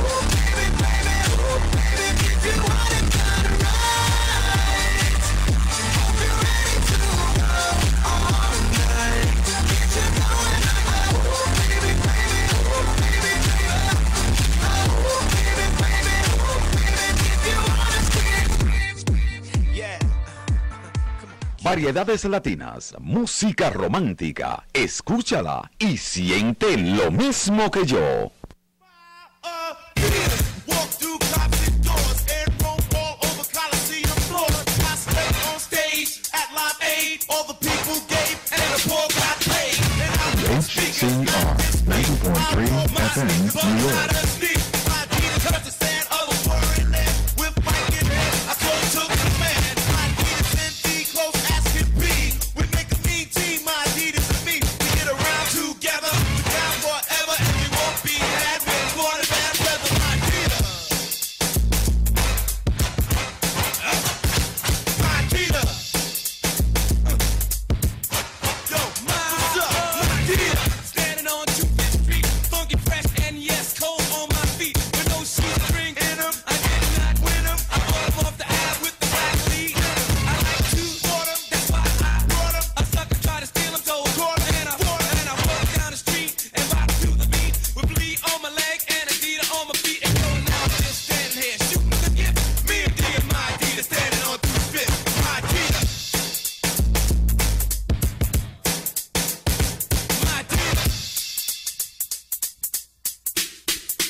Your voice be heard on WHCR 90.3 FM radio, the voice of Harlem. And if I sound more excited than usual, if that's even possible. She drank a gallon of coffee. No, it's not just the coffee mixed with the Gatorade. It's not just that. there's something even bigger. We are introducing a very extremely special guest on the line. We have Russell Simmons. Of course, he started off as a groundbreaking pioneer in hip-hop, and we just played some Run DMC, classic Run DMC, My Adidas, of course. And now he turned his platform and his success in hip-hop into different business ventures. He eventually became a New York Times best-selling author, a philanthropist, an activist, a yogi. It's very nice to speak to you, Mr. Russell Simmons.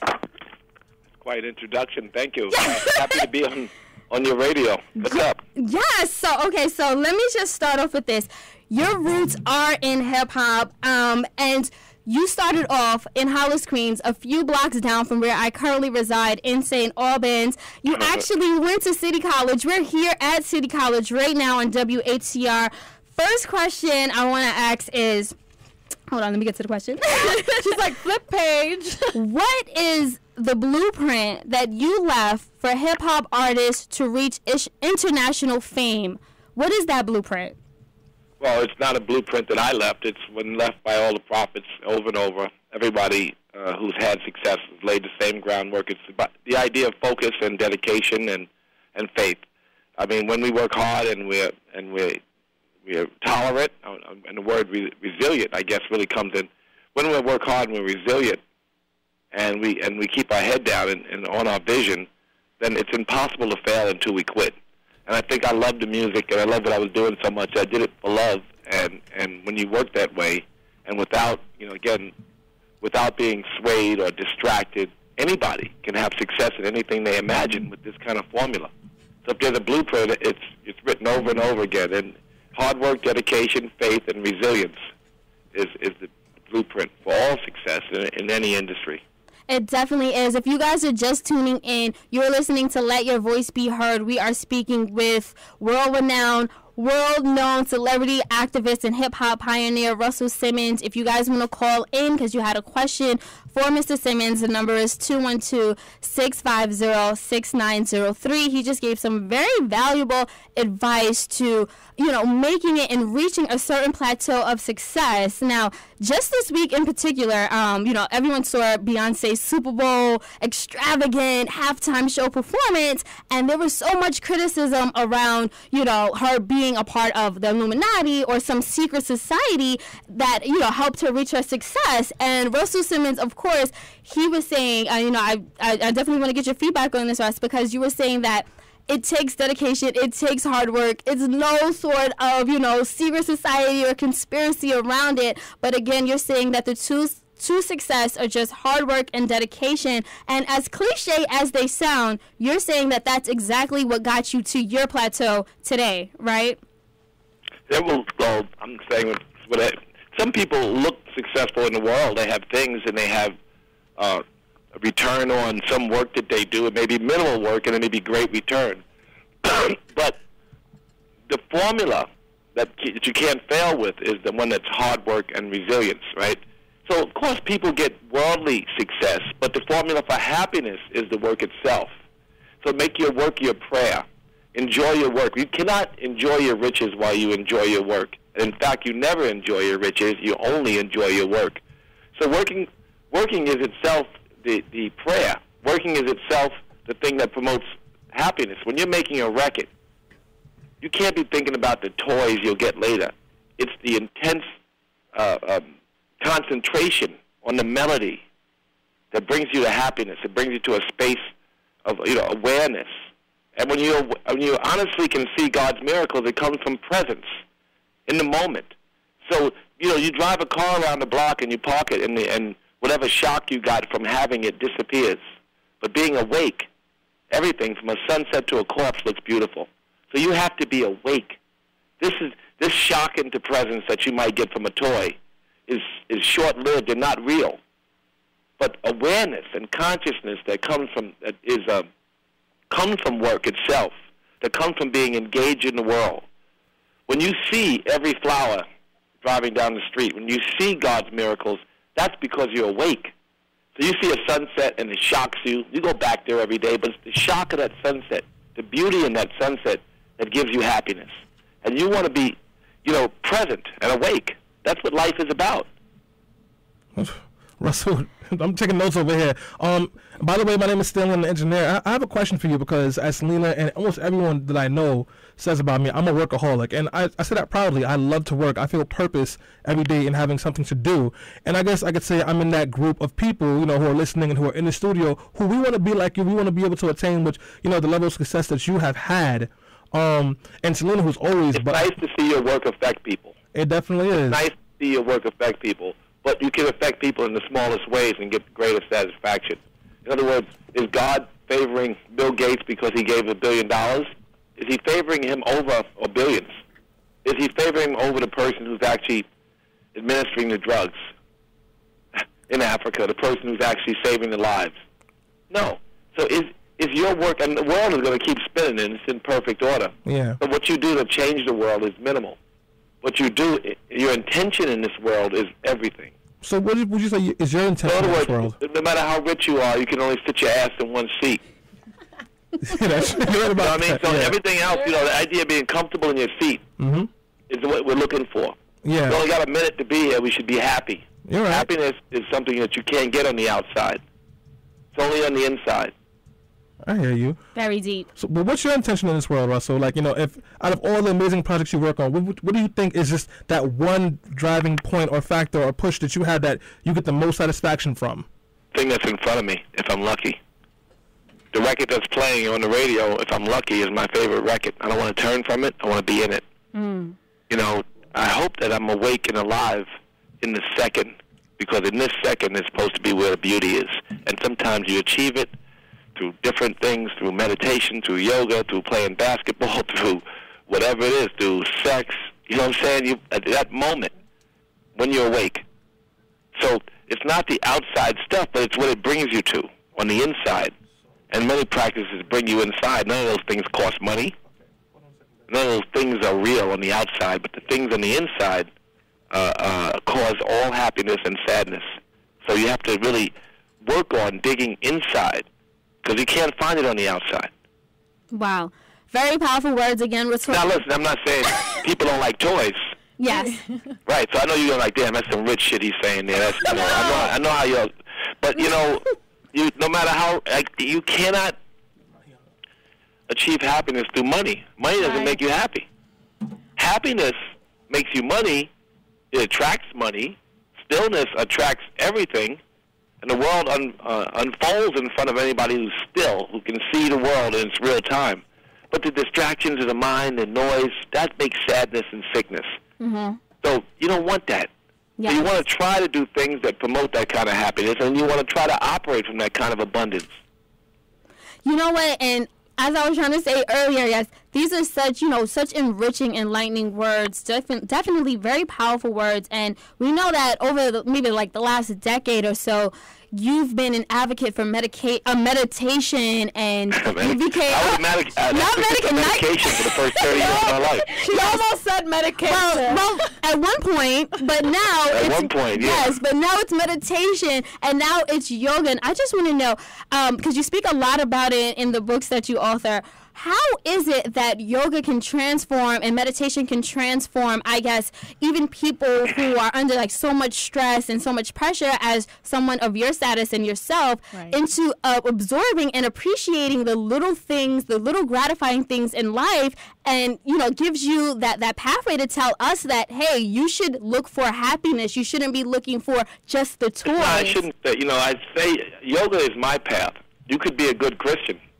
This idea of being living heaven on earth, this idea of nirvana for Buddhists, samadhi for yogis, or taqwa for Muslims, this idea of seeing the beauty in front of you, being awake, this is written in every scripture. It's not a yogic philosophy. And everyone says be still and know. Operate from stillness. See what's in front of you. All the noise and distractions make you sick. There's a scripture, the second sutra, where it says yoga is cessation of the fluctuation of mind. Or when the mind is still, then there is yoga. Now you can refer to yoga as God consciousness, Christ consciousness. You can refer to it as Christ this state of where you can see, because everything in front of you looks like a miracle when you're awake, and it actually is. So, you know, God's world is in perfect order. We out of order. So I'm just saying it's not a yogic thing, except that the science of yoga is, you know, repeats, or even, you know, 5,000 years ago they laid out a scripture that was simple, and it made the goal God consciousness, and that's the Yoga Sutras. But in the Bible they refer to it, in the Quran they refer to it, in the Kabbalah they refer to it, in the Buddhist scriptures they refer to it. This idea of being awake and being a good servant. This is it.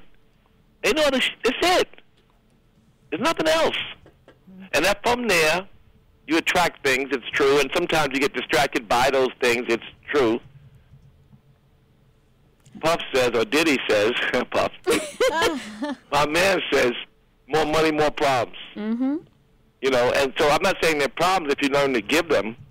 Celebrity is good for giving. You know, sometimes it distracts you. And it's good for getting. Mm-hmm. But you good givers are great getters, but celebrity is good to give.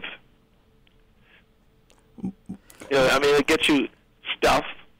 Yeah. Stuff doesn't really have anything to do with your happiness.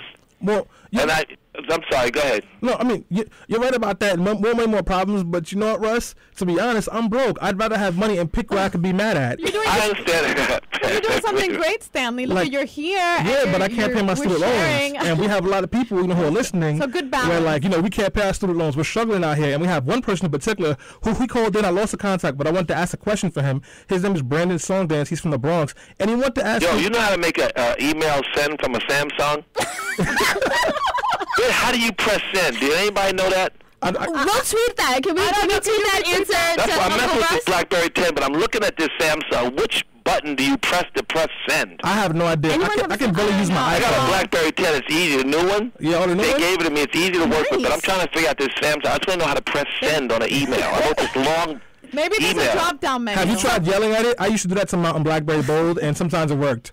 No. Just will it to do it. Will it, you know, just say do it, and it might work. If anyone has that answer, tweet Uncle Russ, put at @BeHeard_radio, and get that answer to Uncle Russ. He's trying to send an email. Somebody just tell me how to press send. Right.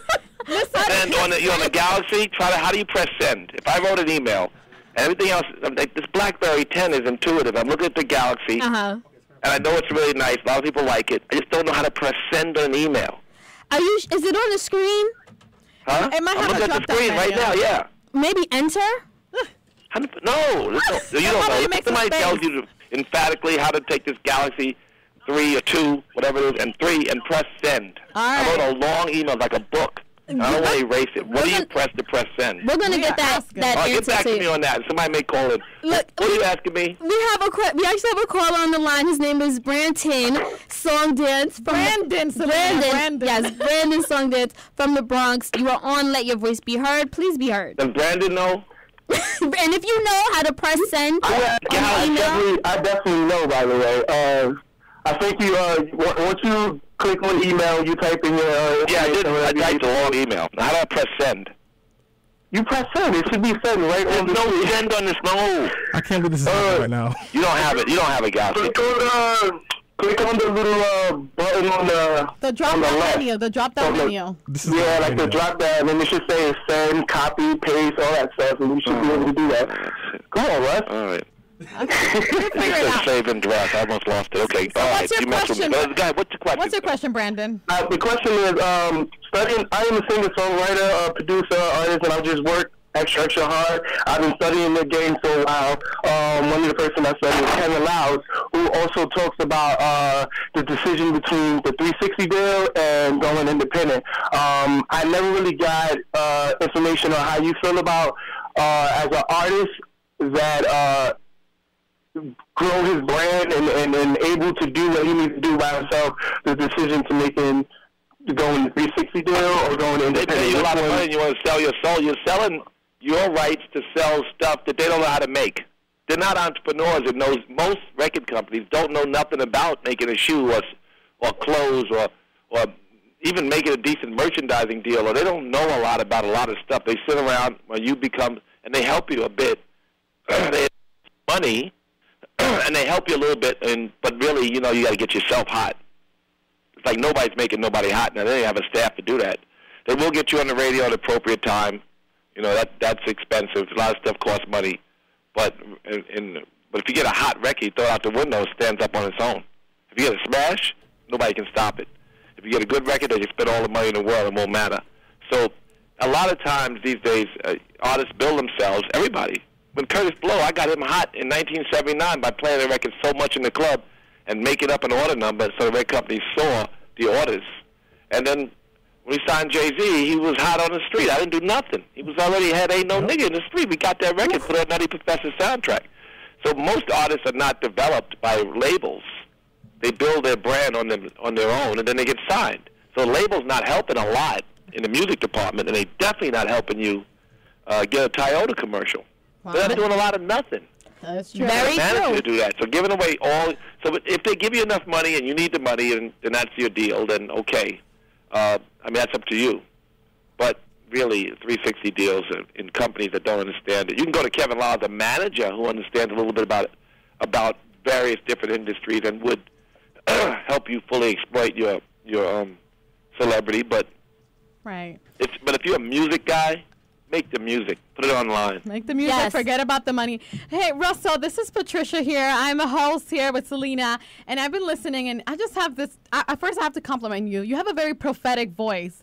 Even though I don't necessarily, I'm not the people that you seek out. I don't listen to hip hop that much. You know, I'm not into this, the urban fashion scene. Yet I still know who you are, and I know that because you talk so much about yoga, about veganism, about gay rights, about just in general human rights, animal rights.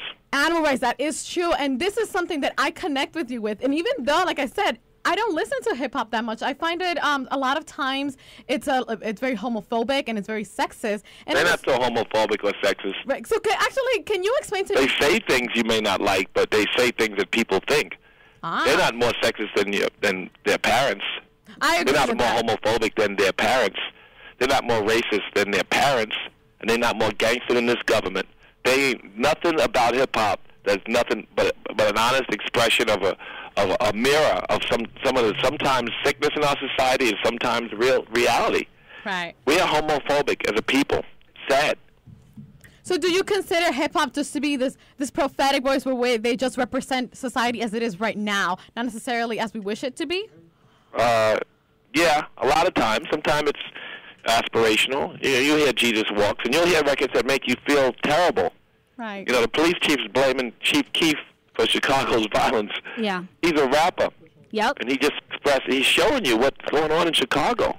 And we forget, but, you know, it's 50 kids get shot in a week. We don't talk about it. We talk about the congresswoman in that same week. You talk about her. I'm not saying she doesn't deserve to be talked about. But 50 kids? A weekend in Chicago over the summer. No, that's not even newsworthy.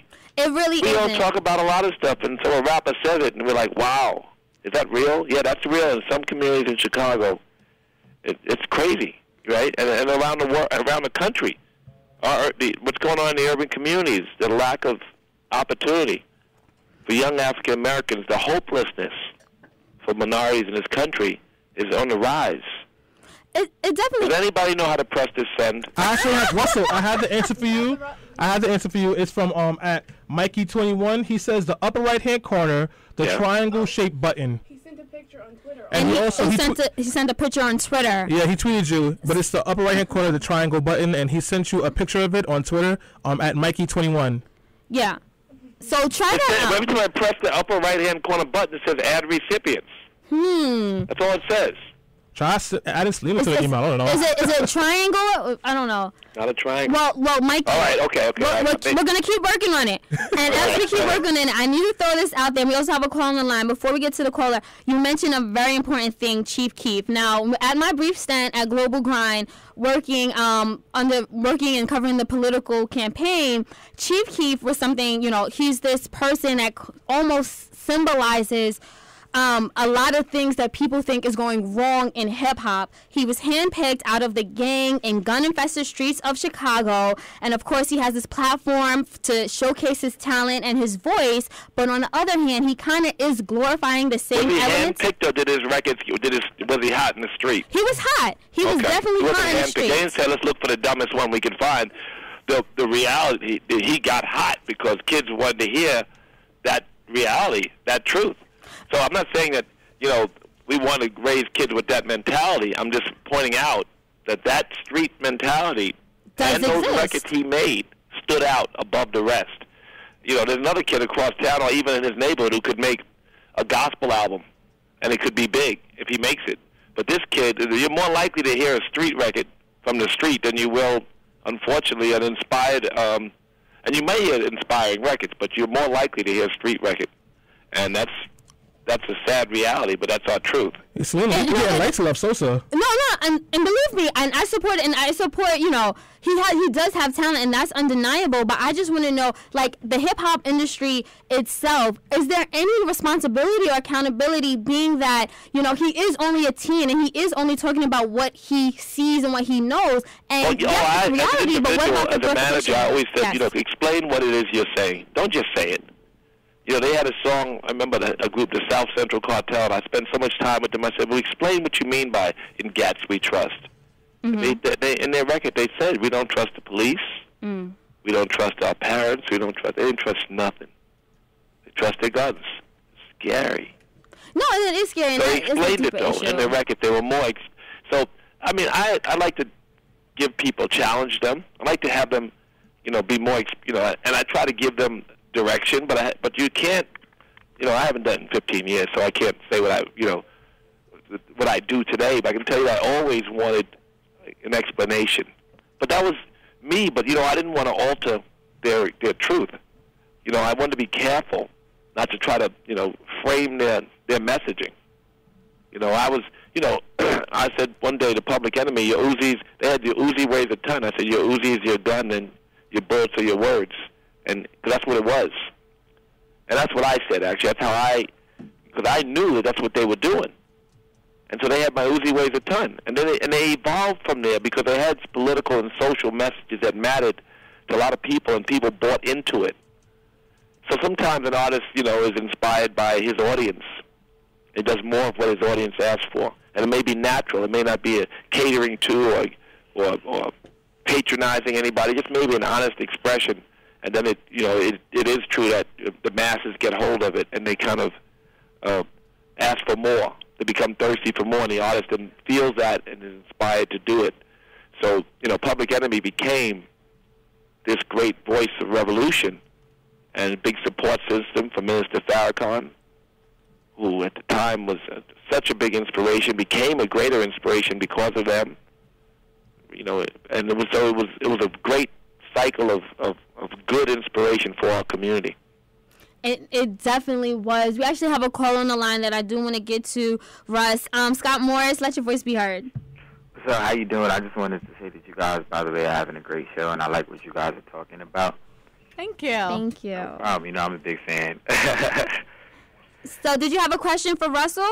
Oh, yeah, I definitely did. Russell, how you doing? My name is Scott Morris. I was just curious, how does someone like myself, who's up and coming and like really was able to create some type of movement to make things happen within New York right now, how would someone like myself be able to seek mentorship from you so that I can continue to be on the right path? What do you want to do?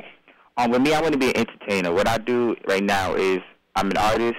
I do radio on 2 different college stations. I host a lot of different events in New York City schools, and I also organize a lot of different events. I was able to put together this college tour, which is called the Dean's List, and it provided a lot of different artists who rap, do poetry, like sing different stuff, an opportunity to let people see that this generation is filled with tons of talent, and we are the next upcoming people that people will be inspired by. Listen, let me say this about my mentorship.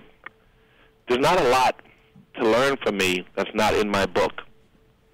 Super Rich is everything I've known to be true. Everything else, everything goes, is transient. But the truth about moving towards a better space in the world and being more productive is in that book.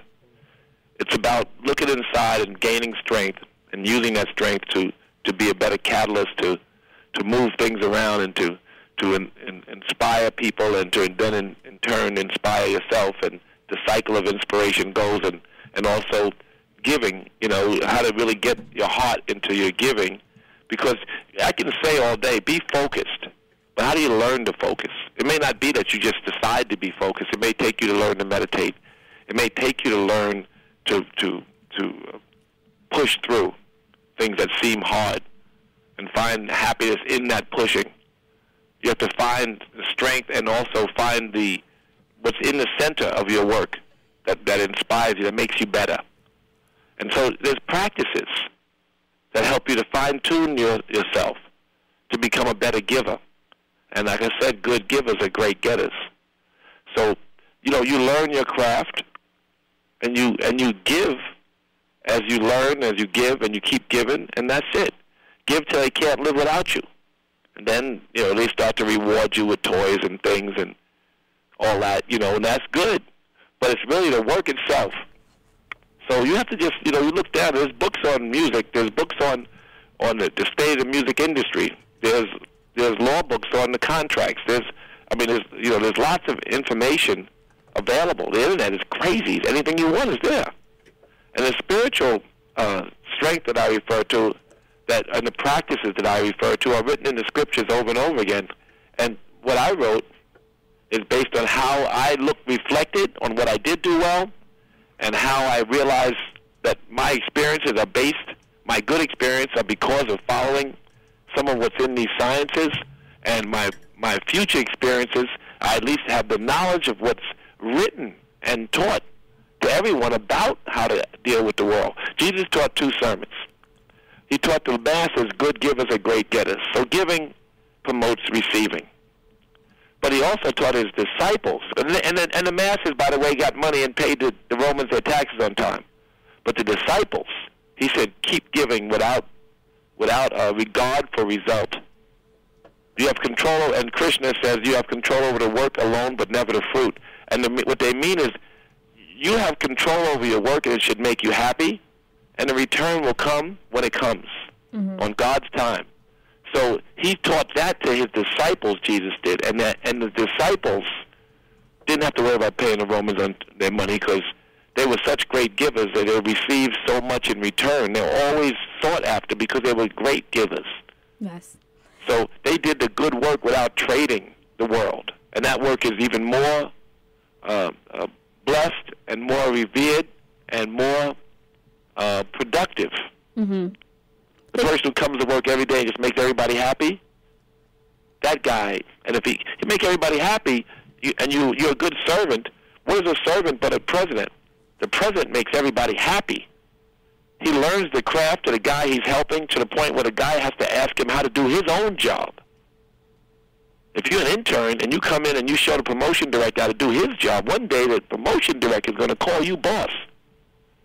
And you're going to keep serving. And then one day the whole company will call you boss. That's Kevin Lyle's story. Very true. The gift of giving. Russ, we just want to switch gears before we let you go here.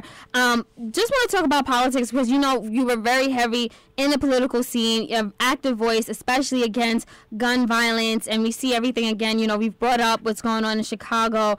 And recently, a while back, in January, you actually said something that kind of got misinterpreted. It sounded like you were saying, we need, and you were advocating for nonviolent mediators in schools, which some media outlets interpret as... When I'm talking about peacekeepers, like members of the Nation of Islam, Captain Dennis Muhammad specifically created something called the Peacekeepers, and we have them in 20 cities or so, where the peacekeepers patrol the streets.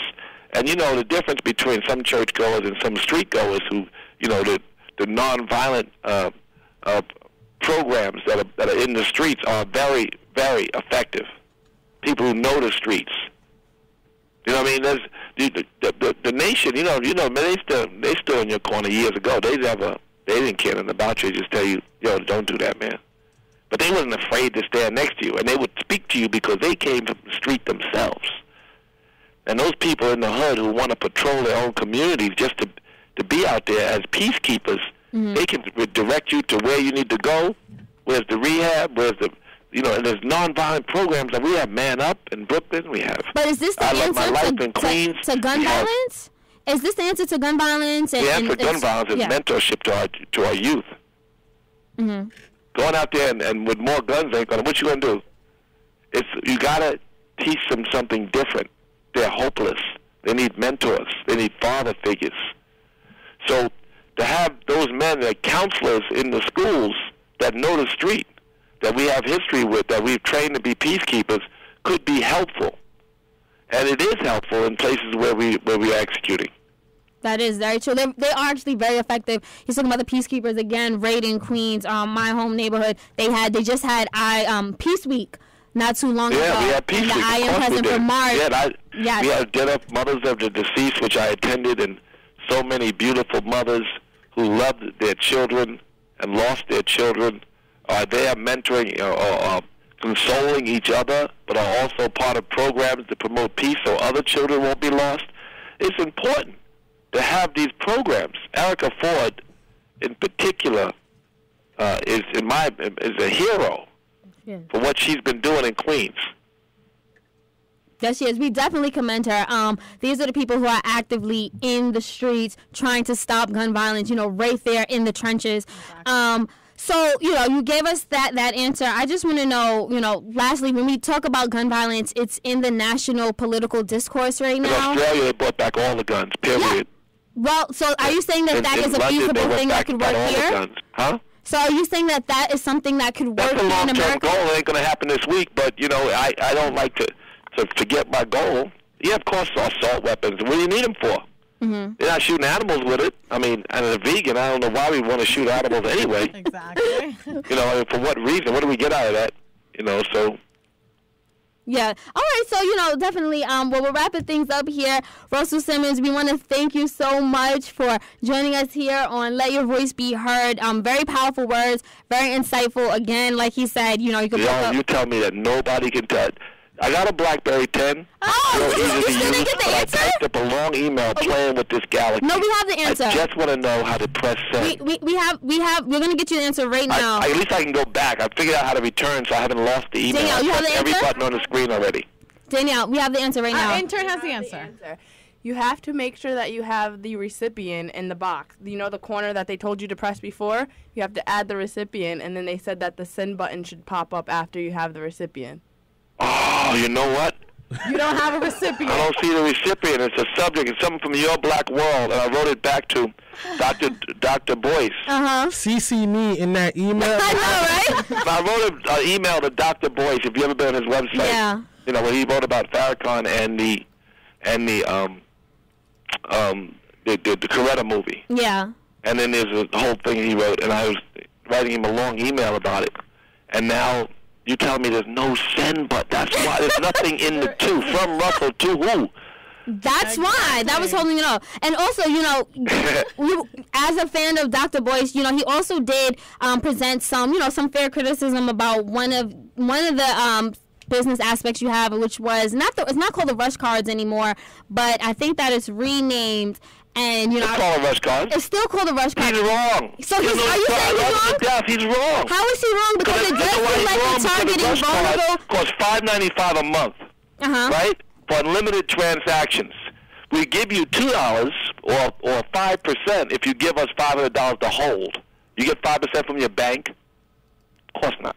Anyway, we transfer money for 99 cents. How much does it cost to transfer your money from a bank? $35? We give you budgeting tools. Yeah. We give you your money 2 days before your check gets cashed, so you get your money on Wednesday.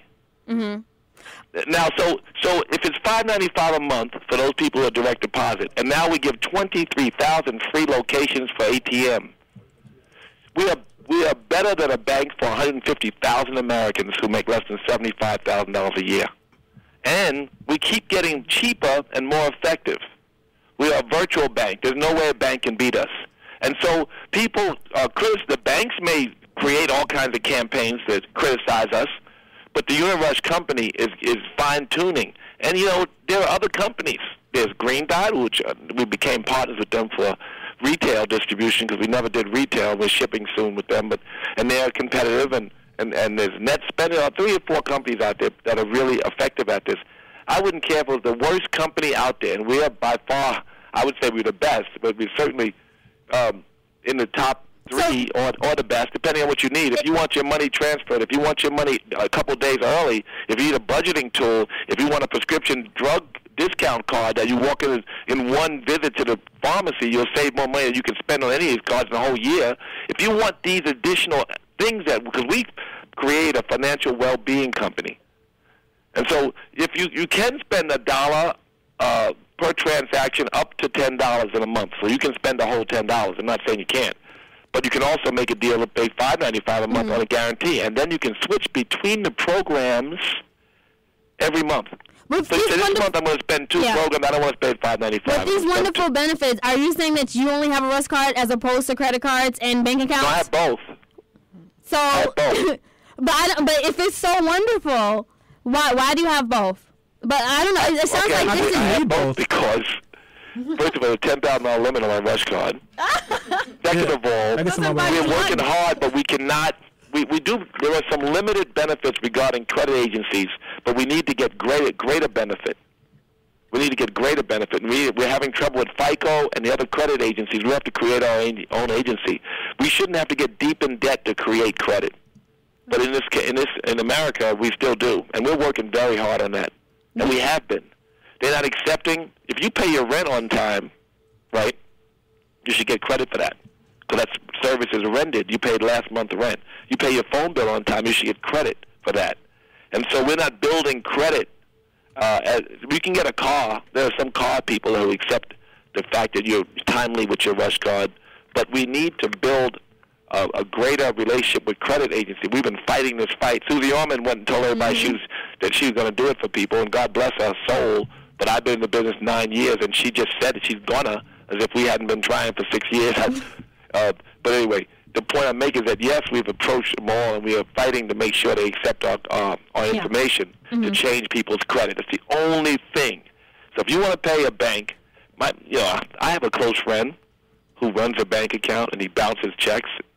And 85% of the people who used to bounce checks have not elected into this new system where you can't bounce a check. They pay $35 per bounce check. That's the only reason they talk to you if you make less than that money. So they got to make this is another compelling piece of information. They have to make $450 a year to even talk to you, the bank. So if you're not a big spender and you're in the bank, the only thing they can pray for is that you bounce some checks.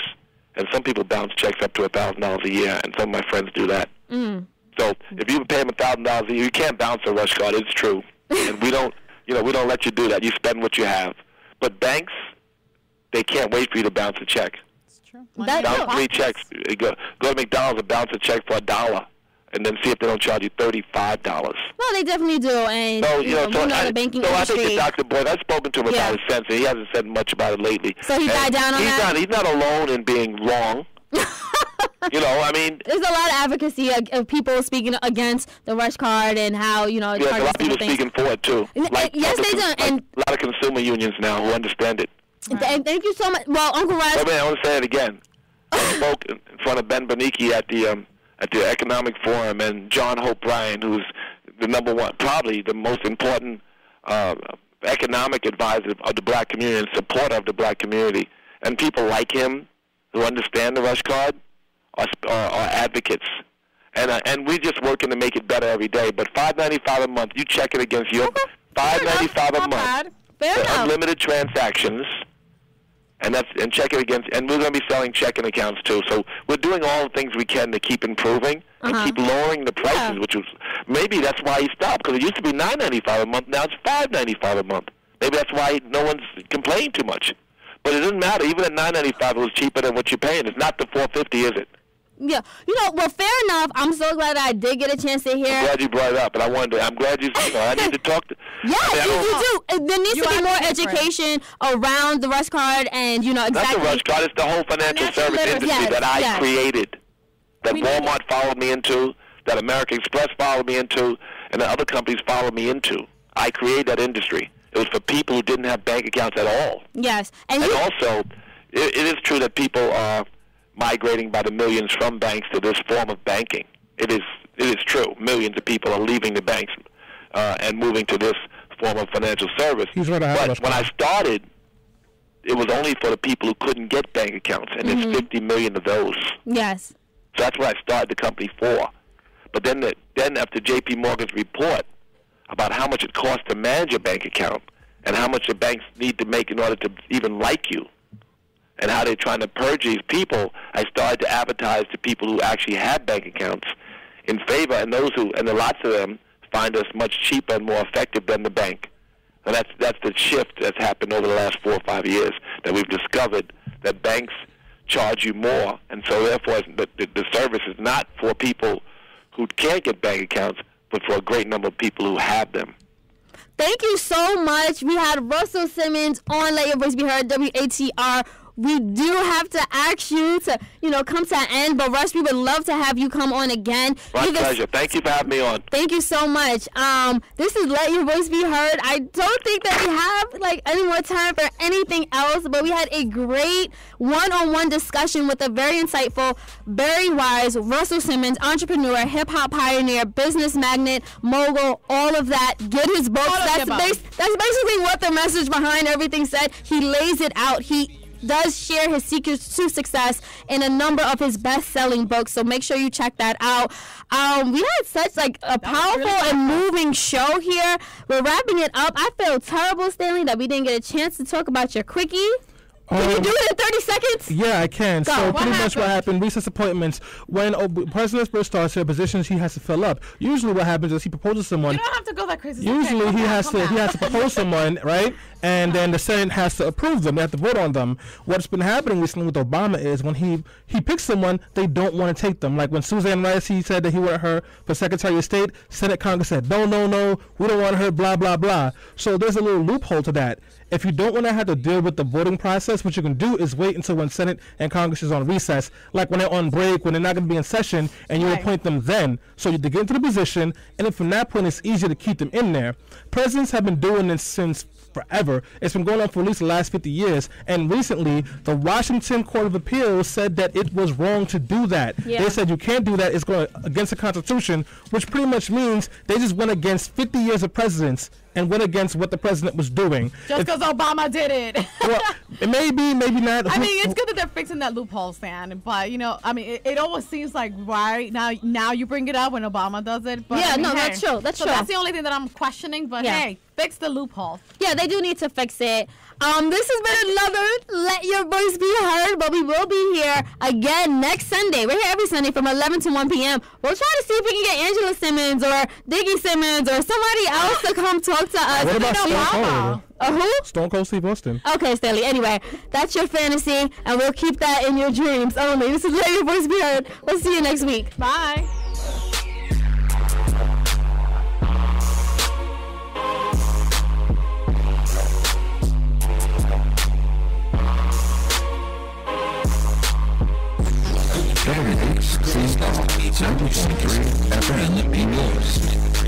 Tell me your deepest thoughts and allow me to take them deeper. The attention to the chemist who shook this up in the speaker. Psychedelic tendencies, feelings you can't control. Add some endo, I can open up the window to your soul. So baby, embrace the tingle, you feel the flow up within you, there you go. I knew you had it in you. Now watch as you open up, baby, and let me see your soul. This is my last time, but baby, I wanna go. I try to fight it, but I can see she's excited. Eyes, I know that you wanna ride. Somehow I knew this is what it would come down to. Boy, you should've known this is what it would come down to. Me, all the empty and me we wanted to. Hi, this is Sister Virginia Cotton, and I'll take you to that place every Tuesday morning from 6 to 10 in the a.m. on the Gospel Legends program. We'll lift the Savior and take a trip down memory lane. How far back will I go? Tune in on Tuesday morning, WHCR 90.3 FM from 6 to 10 in the a.m. And don't forget the website. That's the 3Ws.whcr.org. I'm so excited.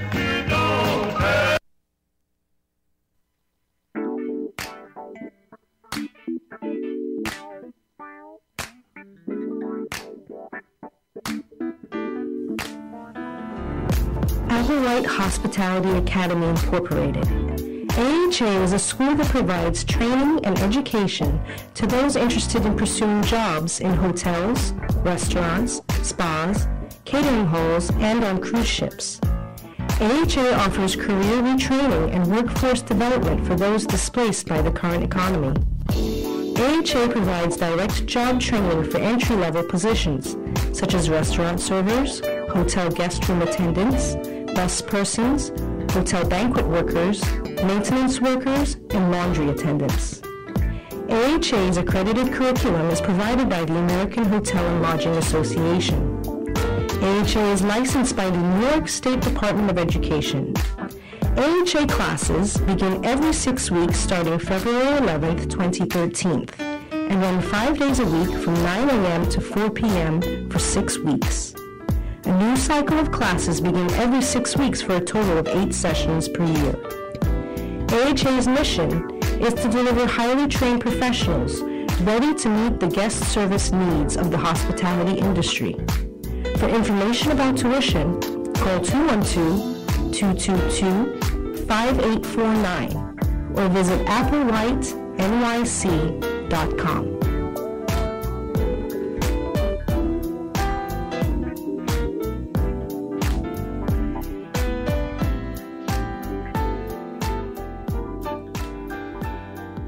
WHCR 90.3 FM, New York. This is WHCR 90.3 on the FM dial, coming to you from the campus of City College in Harlem, USA. The program that you're about to hear, though Communicators, does not reflect the views, attitudes, whims, deeds, or any other proclivities of the management of WHCR, nor that of the administration of City College. However, the program does reflect the research done by the participants in the program who are live and live in color in studio by phone interview.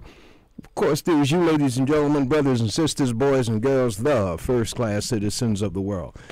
Get ready, ladies and gentlemen. This program is a black show.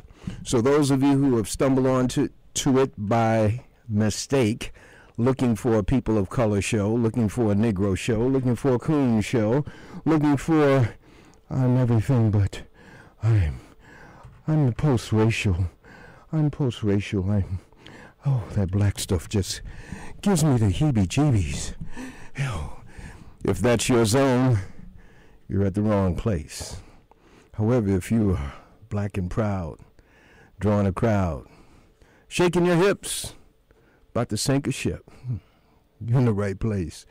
There's nothing but some come up and get some soul. Today's guest is Dick Gregory, followed by Michael Rupert. Michael Rupert is a former Los Angeles Police Department policeman, and he has some insights on the situation out there in Los Angeles. In the meantime, get ready for a black ride into the black hole, coming to you out of 360 plus degrees of blackness. Brother Leroy here, Brother Sin-K, Brother Charlie Wilson, Sister Daia, Sister Farja, Sister Sharance, Brother Ali Rahman, Brother Tariq Tao, Wali Abdul Noor, Brother Yusuf, Malik, Brother Fahim, and a host of others, working collectively to bring you a program uplifting of mind, body, and spirit, dedicated to getting black people off the dime to do for ourselves what we have been conditioned to wait on others to do for us. God belongs the glory, to God belongs the glory, so if we take one step, God takes 10. Do a good deed, God does 10 in return. If you don't believe it, it's better to be on the side of doing good deeds. Stay tuned, we'll be right back. Get 'em in, get 'em in. That sun is hot and plenty bright. Let's get on to business and get home tonight. Bid 'em in. Auctioning slaves is a real high art. Bring that young gal, Roy, she's good for a start. Bid 'em in, get 'em in. Now here's a real good buy, only about 15. Her great-grandmammy was a Dahomey queen. Just look at her face, she sure ain't homely. Like Sheba in the Bible, she's black but comely. Bid 'em in. Gonna start at 3. Can I hear 3? Step up, gents, take a good look, see, 'cause I know you'll want her once you've seen her. She's young and right, make a darn good breeder. Bid 'em in. She's good in the field, she can sew and cook. Strip her down, Roy, let the gentleman look. She's full up front and ample behind. Examine her teeth if you got a mind. Bid 'em in, get 'em in. Here's a bid of 3 from a man who's thrifty. 325, can I hear 350? Your money ain't earning you much in the banks. Turn her around, Roy, let 'em look at her flanks. Bid 'em in. 350 is bidding, I'm looking for 4. At $400, she's a bargain sure. 4 is the bid, 450. $500 now, look alive, bid 'em in, get 'em in. Don't mind them tears, that's one of her tricks. 550 is bidding, who'll say 6? She's healthy and strong and well equipped. Make a fine lady's maid when she's properly whipped. Bid 'em in. 650, don't be slow. 7 is the bid, gonna let her go. At 7 she's gone. Pull it down while I bring the next one on. Bid 'em in, get 'em in, bid 'em in.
Once again, this is WHCR 90.3 on the FM dial, coming to you from the campus of City College in Harlem, USA. Brothers and sisters, those of you who are listening in the New York City area, you can have your friends and relatives outside of the listening area plug in by way of internet. www.whcr.org, www.whcr.org,